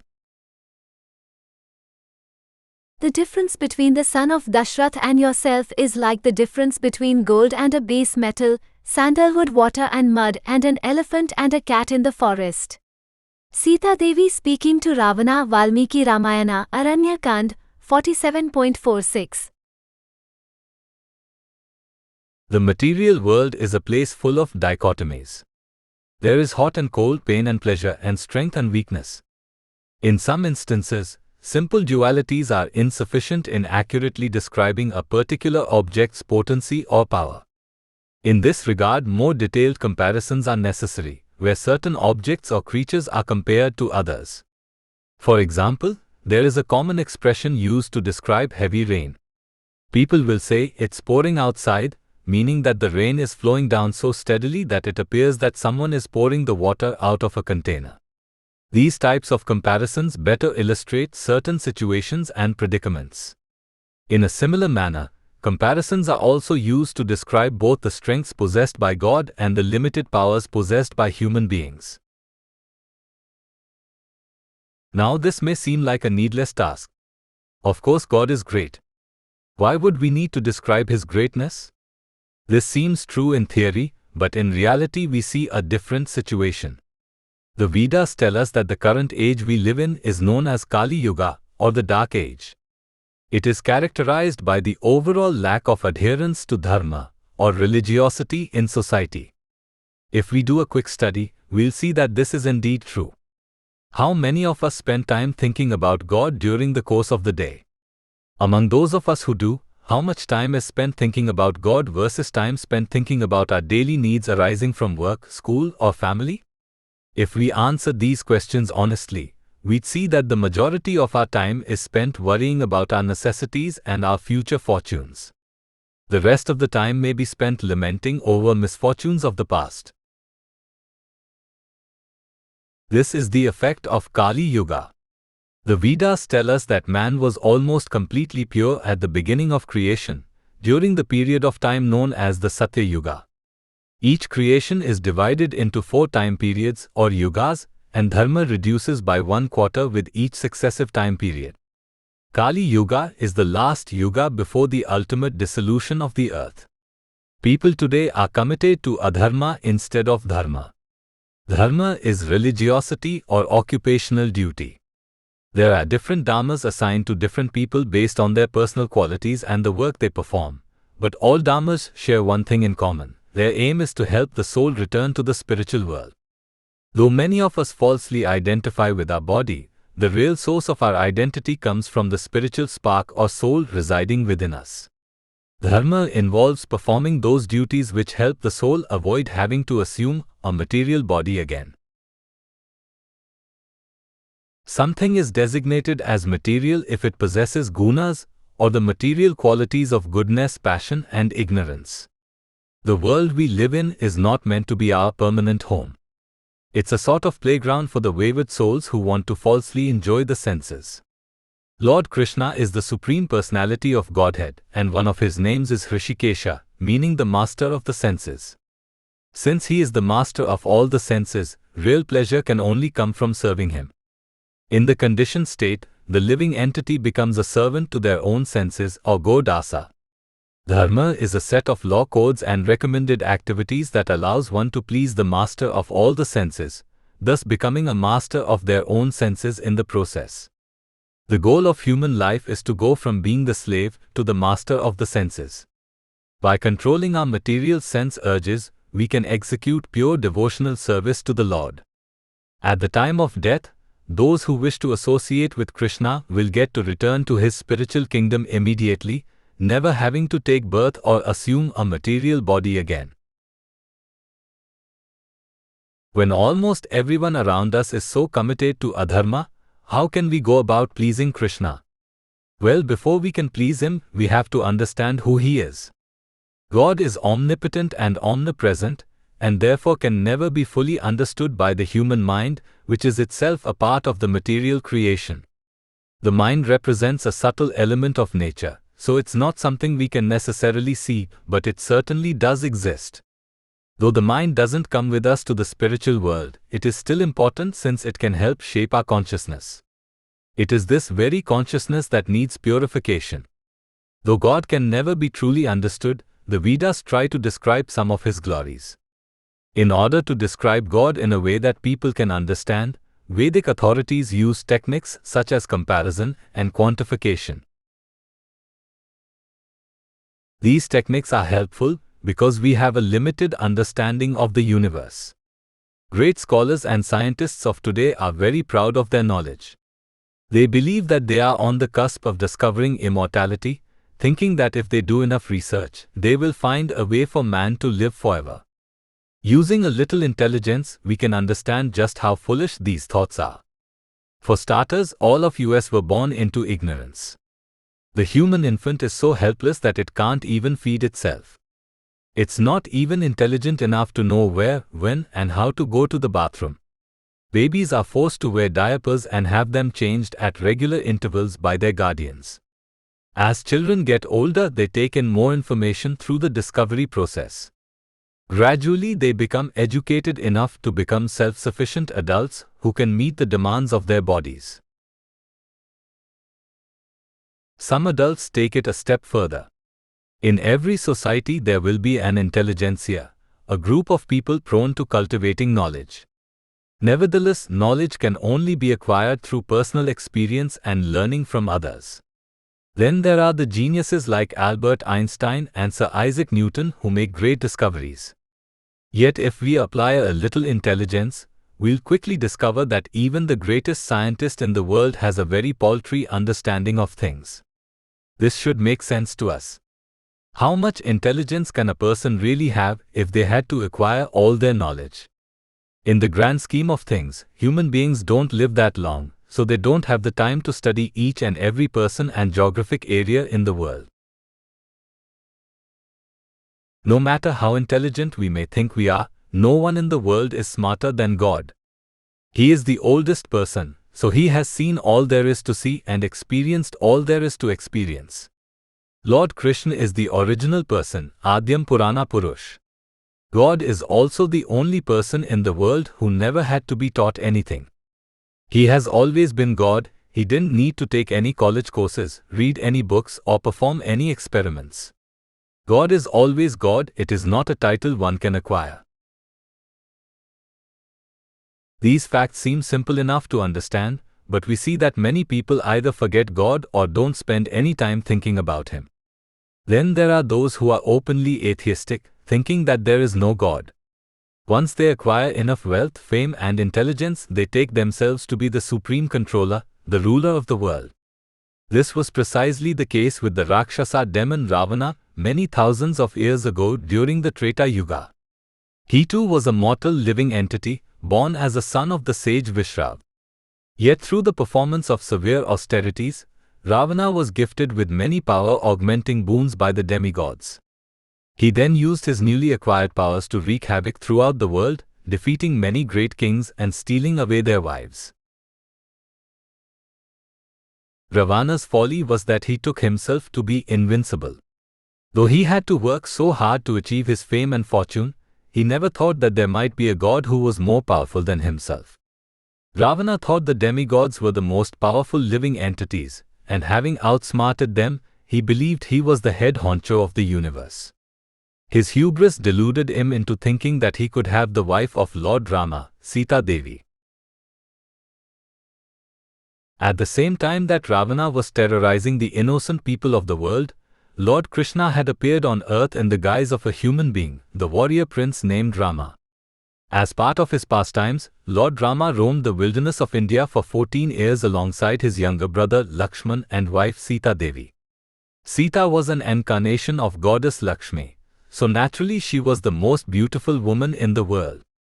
Not only was she beautiful, but she was chaste and committed to dharma as well, thus making her a worthy spouse of the Prince of Ayodhya. Ravana had hundreds of wives, but after hearing of Sita's beauty, he insisted on having her. He set up a diversion which lured Rama and Lakshman away from their cottage in the forest, thus opening the door for him to come and approach Sita. Ravana's plan was simple enough. He had carried away many beautiful women before, so he didn't think this would be that difficult. After all, Rama was only roaming the forests due to the demands of his father, Maharaja Dashratha of Ayodhya. Ravana essentially thought, what can this man do to me? He doesn't even have a kingdom, he lives like a homeless man. This woman is way too beautiful to be his wife. I will take her without a fight.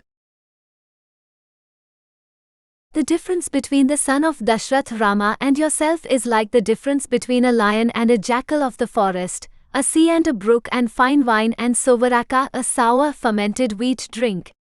The difference between the son of Dashrath and yourself is like the difference between gold and a base metal, sandalwood water and mud, and an elephant and a cat in the forest. The difference between the son of Dashrath and yourself is like the difference between Garuda, son of Vinata and king of birds, and a crow, a peacock and a diver bird, and a swan and a vulture, flesh-eating bird. Even if you steal me away, Rama, standing against you in battle with his bow and arrows, having prowess equal to that of Lord Indra, will make sure that you will not live very long, like a mosquito that has swallowed ghee. Sita Devi speaking to Ravana, Valmiki Ramayana, Aranya Kand, 47.45-48. Sita vehemently opposed Ravana's advances. In the above referenced quote, she is comparing his strength to that of Rama's. She is reminding Ravana of who God is and what he is capable of. Sita was an authority on God's greatness, for she was a perfect devotee and servant of Lord Rama. If we want to understand the glories of the Lord, we should take instruction from someone who knows him, i.e. the devotees. Lord Rama is like a lion and Ravana is like a jackal.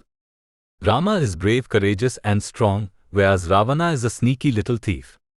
Rama is like the sea, while Ravana is a lowly brook. The brook has limited powers, especially when compared to the sea. Oftentimes, the movements of the brook are directed by the more powerful sea. In a similar manner, Rama is God himself, and is thus responsible for all the activities conducted by Mother Nature. Lord Rama is like fine wine, while Ravana is like sovaraka, a sour fermented alcoholic drink. God is great and everything associated with him is beautiful and opulent. The living entities, especially the demons, are tiny and puny. The material objects that we derive enjoyment from can be thought of as cheap and tasteless when compared to God's enjoyment. Rama is like gold, while Ravana is like iron or another inferior metal. Gold is very commonly used to describe something or someone's greatness, thus making it an apt comparison to God. Lord Rama is like sandal paste, while Ravana is like mud. Sandalwood scents and sandal paste are staples of Vedic rituals and traditions. The fragrance is both purifying and pleasant. Mud is just the opposite. It is considered dirty and something that needs to be removed from the body. God is completely pure and fragrant, while the living entities who associate with Maya are considered contaminated. It is not until one associates with God in a loving way that they become purified. Rama is like an elephant and Ravana is like a cat. During Vedic times, elephants played an important role, especially during military battles. An elephant is extremely strong and difficult to control, whereas a cat's strength is minuscule. Rama is like Garuda and Ravana is like an ordinary crow. Garuda is the king of birds and the carrier of Lord Vishnu. Krishna is the original form of God and Vishnu is his primary expansion. Rama was considered an incarnation of Vishnu, thus the comparison to Garuda was appropriate. There is no bird that is stronger or faster than Garuda, so by comparing Ravana to a crow, Sita is saying that he could never be stronger than God. Sita also used two other bird comparisons, stating that Rama was like a peacock and a swan, while Ravana was like a diver bird and a falcon vulture.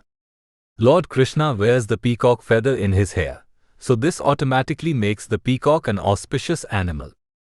The comparison to a swan Hamsa is also appropriate because Lord Krishna once incarnated as a swan. A swan has the ability to accept a mixture of milk and water and only drink the milk portion. This means that they can carefully extract the good things out of whatever is given to them. Similarly, exalted devotees are also referred to as great swans, Paramahamas, because they accept the essence of life, Lord Krishna. A vulture, on the other hand, is known for eating carcasses, so it was an apt comparison to Ravana, who as a Rakshasa was accustomed to eating animal flesh. There is a vast difference between the living entities and God. Our powers are both small and limited, whereas God's are both large and unlimited. Rama would show his greatness by defeating and killing Ravana in battle after he had kidnapped Sita, thus proving her words to be true. Lord Rama is very nice, so there is no reason to have enmity with him. There is no reason to be his competitor, for we will be much better served becoming his devotee. Sita Devi, Hanuman and Lakshman view Rama as their dearmost well-wishing friend, and thus they enjoy eternal happiness. We can do the same by regularly chanting the Lord's names, Hare Krishna, Krishna Krishna, Hare Hare, Hare Rama, Rama Rama, Hare Hare. Chapter 19, Ajita Indriyah. O Ravana, inevitably all of the Rakshasas will be completely destroyed, for they have a person like you who is cruel, stupid and unable to control his senses for their king. Sita Devi speaking to Ravana, Valmiki Ramayana, Aranyakand, 48.22. In this passage, Sita Devi, the wife of Lord Rama, is chastising the Rakshasa demon Ravana for trying to kidnap her.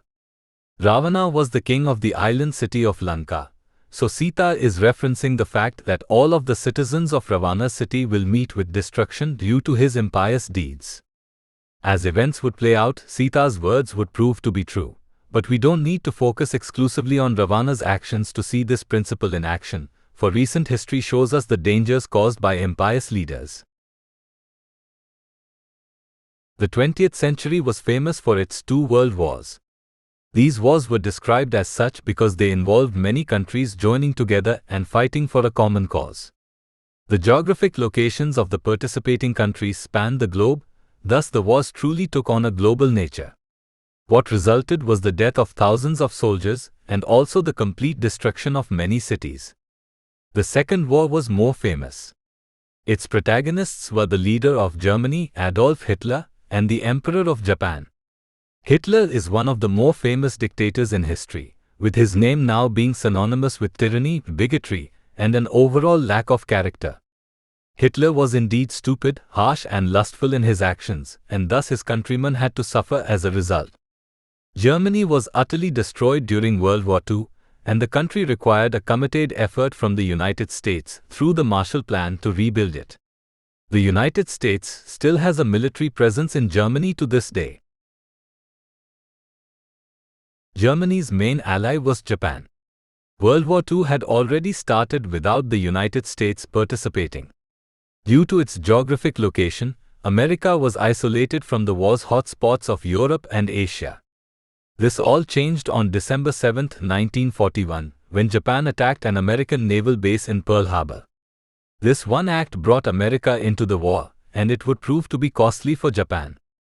The United States committed thousands of troops to the war effort, and they employed all the military weapons that were common at the time, including guns, tanks, and fighter jets. The US government was primarily concerned with winning, so they knew that conventional fighting wouldn't guarantee an immediate victory. After President Roosevelt died in office, Harry Truman took over the reins and decided to drop 2 atomic bombs on the Japanese cities of Hiroshima and Nagasaki. The effects were devastating, and it immediately led to Japan's surrender. The decision to drop the 2 bombs has been the subject of much controversy ever since. Many view it as an extreme decision, something outside the rules of warfare.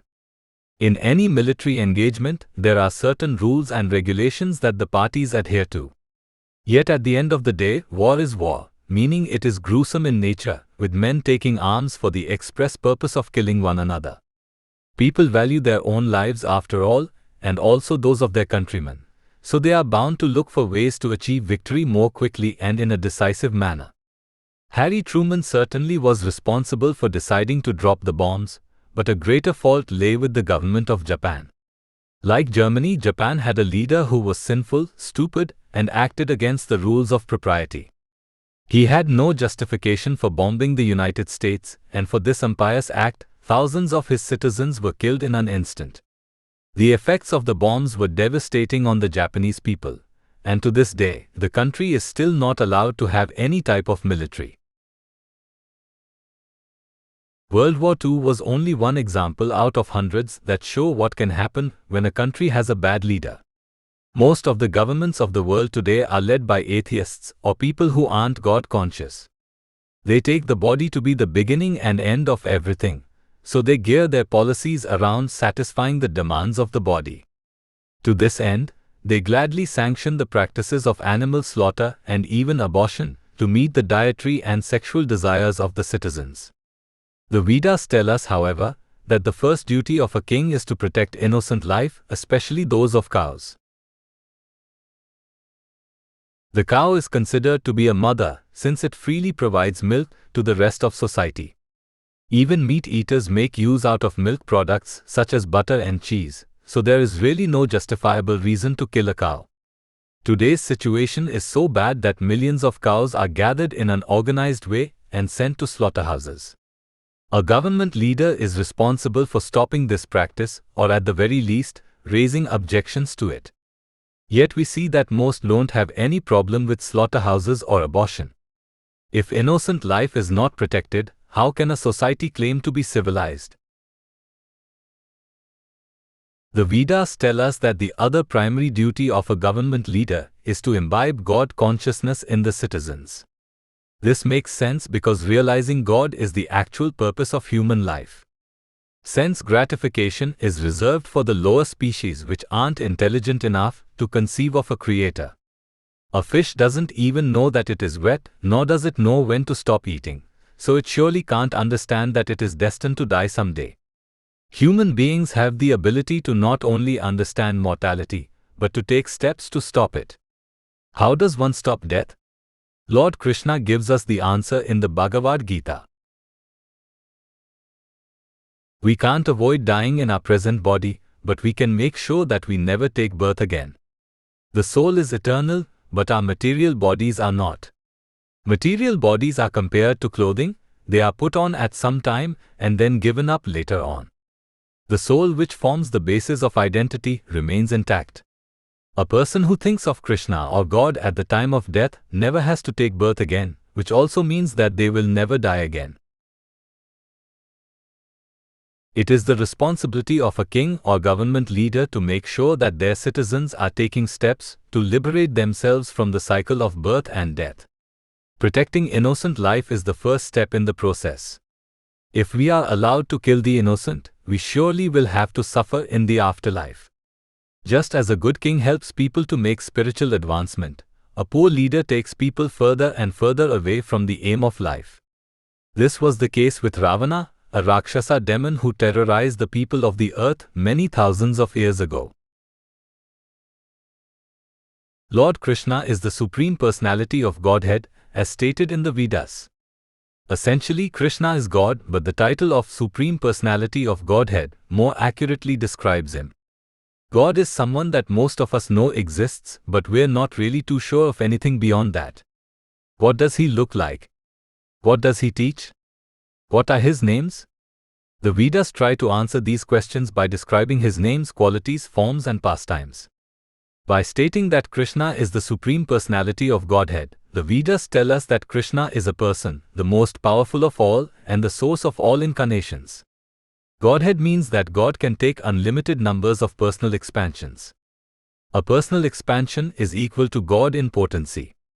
For example, Lord Krishna's primary personal expansion is that of Lord Vishnu. Vishnu then descends to earth in various forms known as avatars to perform pastimes. Though the names and activities may be different, all of these forms, technically known as Vishnu Tattva, can be taken as God. One such incarnation of Lord Vishnu was Lord Rama, a handsome and pious Kshatriya prince who appeared on earth during Ravana's time. In fact, Rama's appearance was the direct result of the petition of the demigods, who were cowering in fear of Ravana. The demon had procured several boons that granted him immunity in battle from celestials, animals, and all other living entities except human beings. Lord Vishnu thus appeared in the form of a human being specifically to kill Ravana and alleviate the suffering of the world. Rama's wife was Sita Devi, the princess of Videha. She was extremely beautiful and pious. Her glories were further enhanced by her pure devotion to Lord Rama. They say that beauty is in the eye of the beholder, meaning that what one person finds beautiful, another person may not. This was not the case with Sita, for she was universally appreciated. There is no woman on this earth more beautiful than one who is devoted in thought, word, and deed to God. In this way, Sita possessed both inner and outer beauty. Ravana was the king of Lanka and had hundreds of beautiful queens. As the leader of the people, he set the example to follow. Spending all his time eating meat, drinking wine, and cavorting with his many wives, Ravana wasn't satisfied. He became lusty after Sita and was dead set on doing whatever it would take to have her as his wife. It was due to this lust that Sita described Ravana as Ajita Indriya, meaning one who has not conquered the senses. Lord Rama was extremely powerful and unbeatable in battle, so there was no chance for Ravana to steal Sita away while in Rama's presence. To accomplish his desires, the demon created a diversion whereby Rama and his younger brother, Lakshman, were lured away from the group's camp in the forest of Dandak. Ravana then appeared before Sita in the guise of a Brahmana or pious mendicant. Sita received him nicely, not realizing it was Ravana. The demon tried his best to win Sita over peacefully, but she was having none of it. Finally, Ravana revealed himself and demanded that Sita come with him. Sita Devi sternly rebuked him, and in the above reference quote, she warns him that his impious act will lead to the destruction of his city. Sure enough, her words would hold true. Ravana would kidnap Sita, forcing Rama and his army of Vanaras, led by Hanuman, to march to Lanka and battle the Rakshasas. The city of Lanka was destroyed, all the great Rakshasas killed, including Ravana, and Rama emerged victorious. The people of the city of Lanka surely were worthy of pity, for their lives were ruined due to the actions of their leader. More than anything else, Ravana made the mistake of offending God and his devotee Sita. Leaders of society should not cause enmity with the saintly class of men. The devotees are the best welfare workers, they love God and try to spread His glories to others in a peaceful manner. The Rakshasas were addicted to their sinful way of life, thus death was a very painful experience for them. In a similar manner, death can be very painful to us if we keep an attachment to impious activities. Sita Devi was very intelligent. She knew Rama's greatness and his dedication to his bhaktas. She knew that Ravana didn't stand a chance if he were to kidnap her. She tried her best to warn the demon, but he wouldn't listen.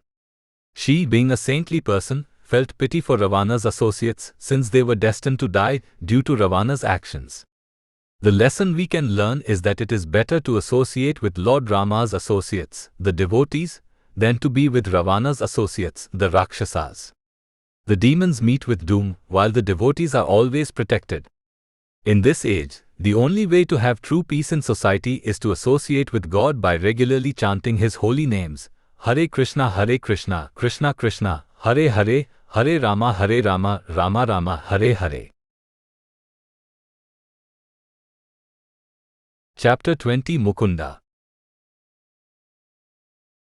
O Rakshasa, it might be possible for a person to live for a long time after forcibly taking away Shachi Devi, a woman of unmatched beauty and wife of the wielder of the thunderbolt Indra.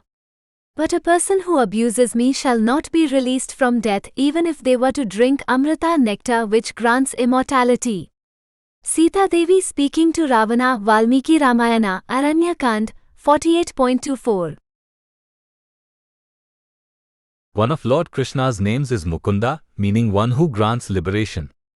The Vedas tell us that reincarnation is a fact and that the soul constantly transmigrates from one body to another until it becomes eligible for liberation, which represents the end of reincarnation. Lord Krishna is the Supreme Personality of Godhead, thus he is the only person able to grant this great reward, which is known as moksha or mukti in Sanskrit. Lord Krishna is God, but we see that followers of the Hindu faith often worship many gods. Those who are ignorant of Vedic teachings are often led to believe the false notion that Hindus don't believe in a single god and that they are polytheistic. This is not the case, for the Vedas decisively state that Hari, one of Lord Krishna's names, is the original form of God. There are, however, thousands of highly elevated living entities known as devatas. In English parlance, this translates to a demigod, meaning someone who is godly. What does it mean to be godly? The demigods have extraordinary strength and powers not available to the common man. This is by design, for Lord Krishna needs someone to manage the affairs of the creation. The material world is considered to be a representation of the Lord's inferior energy. Spirit is always superior to matter because without spirit, matter would be useless. We see this fact on full display at the time of a person's death. The only difference between a living body and a dead one is the presence of the soul. Thus we can conclude that spirit is superior to matter. The spiritual energy is God's superior energy, something which He directly associates with. We are also spirit by nature, but we are considered God's separated expansions. This means that we are God-like in quality, but far inferior to Him in quantitative powers. The living entities or jiva souls can most certainly associate with material nature or God's inferior energy. The Supreme Lord is the creator of Maya, or the illusory energy that pervades the material creation, but He can never be touched by it. Therefore, He deputes other advanced living entities, known as demigods, to take charge of running various departments of creation. There are demigods in charge of creation, maintenance, dissolution, providing rain, doling out wealth and granting learning ability. The chief demigods are Lord Brahma, Vishnu and Shiva. Of these three, Lord Vishnu is considered superior because he is a direct, personal expansion of Lord Krishna. Though Vishnu maintains, he still remains aloof from the affairs of the material creation. Essentially, there is no difference between Vishnu and Krishna, except in their appearance. The demigods are highly advanced, but with the exception of Lord Vishnu, they too suffer through birth and death. Lord Brahma lives for billions of years. He is the first created living entity and the last one to die. Yet just because he lives a lot longer than us, it doesn't mean that Lord Brahma is immortal. In a spiritual sense, we are all immortal because our souls never take birth, nor do they die. However, the concepts of liberation and immortality really apply to the residents of the soul. Liberation or moksha means the soul never has to take birth in the material world again. A liberated soul achieves the same nature as God, for the Supreme Lord never associates with his inferior energy. So in this regard, no living entity, including a demigod, can grant liberation. This can only come from Lord Krishna's grace. A point to note here, however, is that Lord Shiva can also sometimes grant liberation. They say that if a person quits their body while in the holy city of Kashi, Lord Shiva whispers the name of Rama into their ear, thus granting them liberation. In these cases, it seems that Lord Shiva is granting moksha, but it is actually occurring through Lord Krishna's will. Krishna is the original form of God, with Vishnu being his primary expansion. To enact pastimes on earth, Vishnu descends and appears in various guises. When God descends to earth in the form of a living entity, he is known as an avatara or incarnation. One of Vishnu's most famous incarnations was that of Lord Rama, a pious Kshatriya prince who appeared on earth during the Treta Yuga. Lord Shiva is known as Mahadeva, meaning the greatest demigod. He is described as such not only for his extraordinary powers, but also for his great devotion to Lord Vishnu. Of all of Vishnu's forms, Lord Rama is Lord Shiva's favorite. The Adhyatma Ramayana found in the Brahmana Purana contains a narration of the events of Lord Rama's life, as told by Lord Shiva to his wife, Parvati Devi. Lord Shiva is such a great devotee that he only likes to speak about Lord Rama. He was very excited to tell the story of Rama to his wife. In this way, we see how a marriage can be made perfect. The husband should be viewed as the foremost deity for the wife. This means that it is the duty of the husband to discuss spiritual matters with his wife, for they will both benefit from this. Devotees are always benefited by speaking about the Lord, and the recipients of such instruction gain invaluable spiritual knowledge as a result. Why would a person be granted liberation? By hearing Lord Rama's name in their ear. In the Bhagavad Gita, Lord Krishna tells us that those who think of God at the time of death never have to take birth again. This is because our consciousness at the time we quit our body determines the type of body we receive in the next life. Our consciousness at a specific point in time is not something we can necessarily control, for it is developed over the course of our lifetime. We have certain things that we think about while we go to sleep each night, and these things can change over time. The consciousness at the time of death represents the sum total of all the experiences of our current life, and even previous ones. Thus it is very hard to ensure that we'll think about God at the time of death, so Lord Shiva kindly helps the process along. It is also said that those who die while residing on the banks of the holy river Gangas also receive liberation. In the Vedic tradition, the Ganga's river is taken to be a demigod Mother Ganga.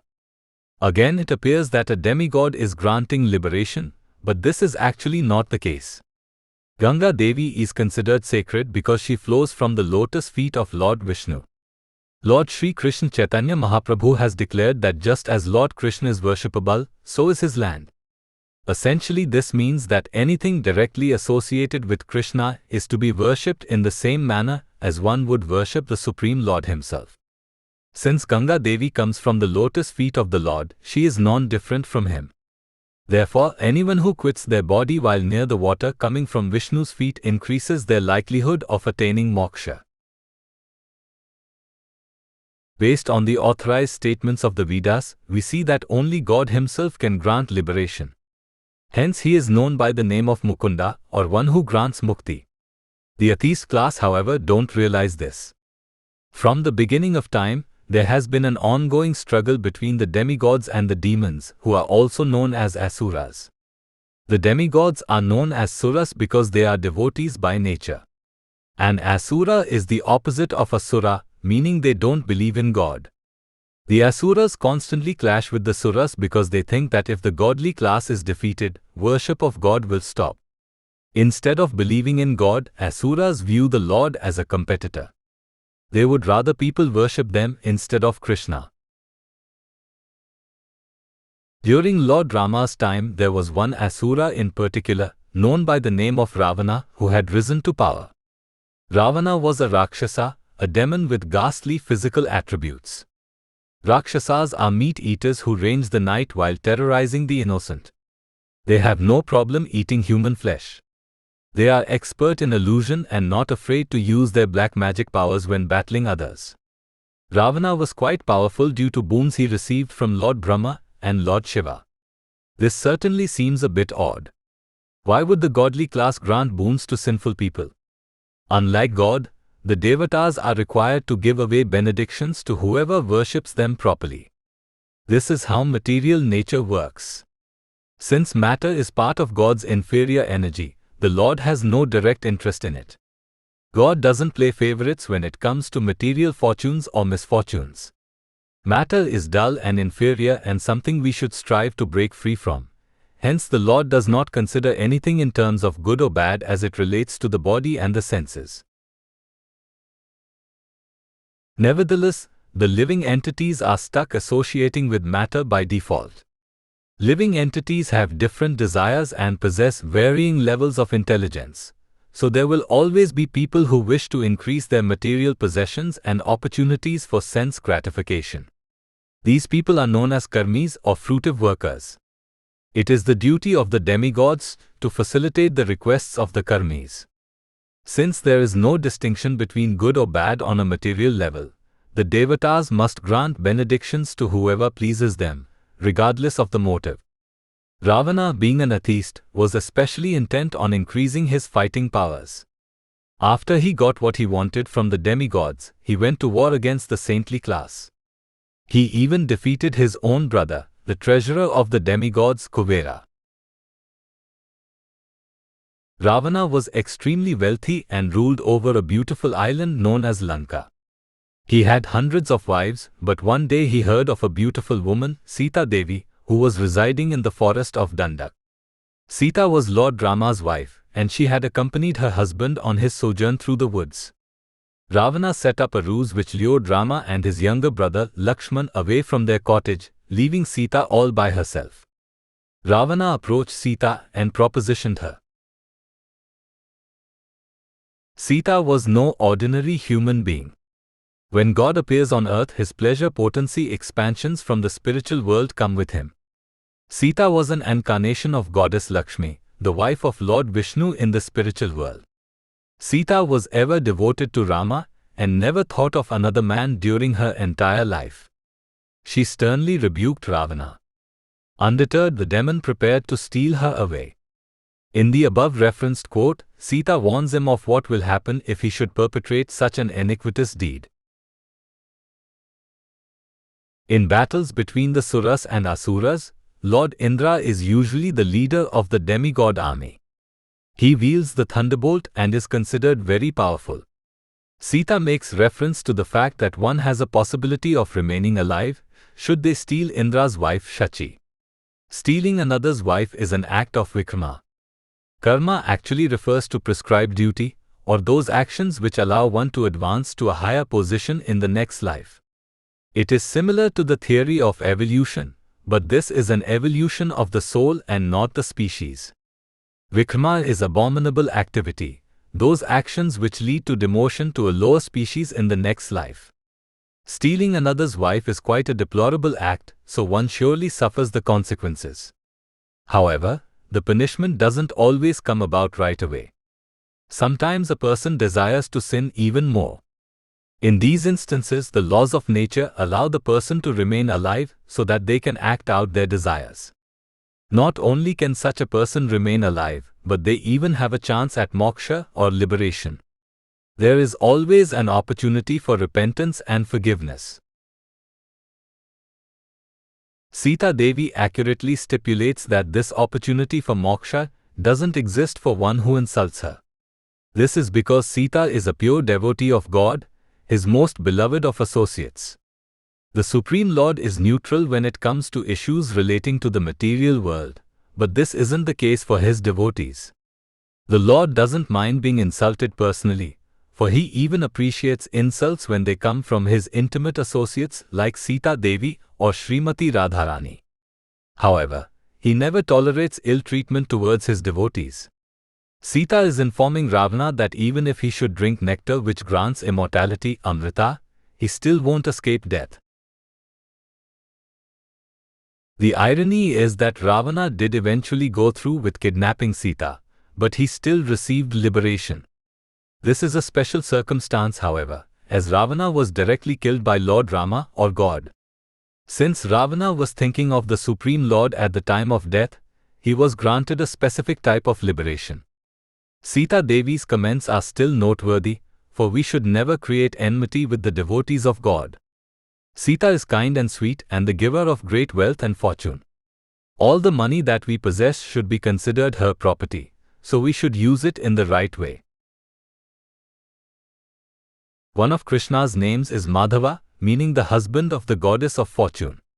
This means that all the fortune that Lakshmi possesses is used for God's benefit. We should use the blessings Lakshmiji gives to us for the same purpose.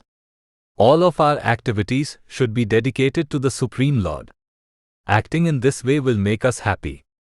Ravana tried to steal Lakshmi and use her for his own benefit, and it ultimately led to the downfall of his city and all its inhabitants. Due to the special circumstance, Ravana received the liberation of merging into the Lord's body.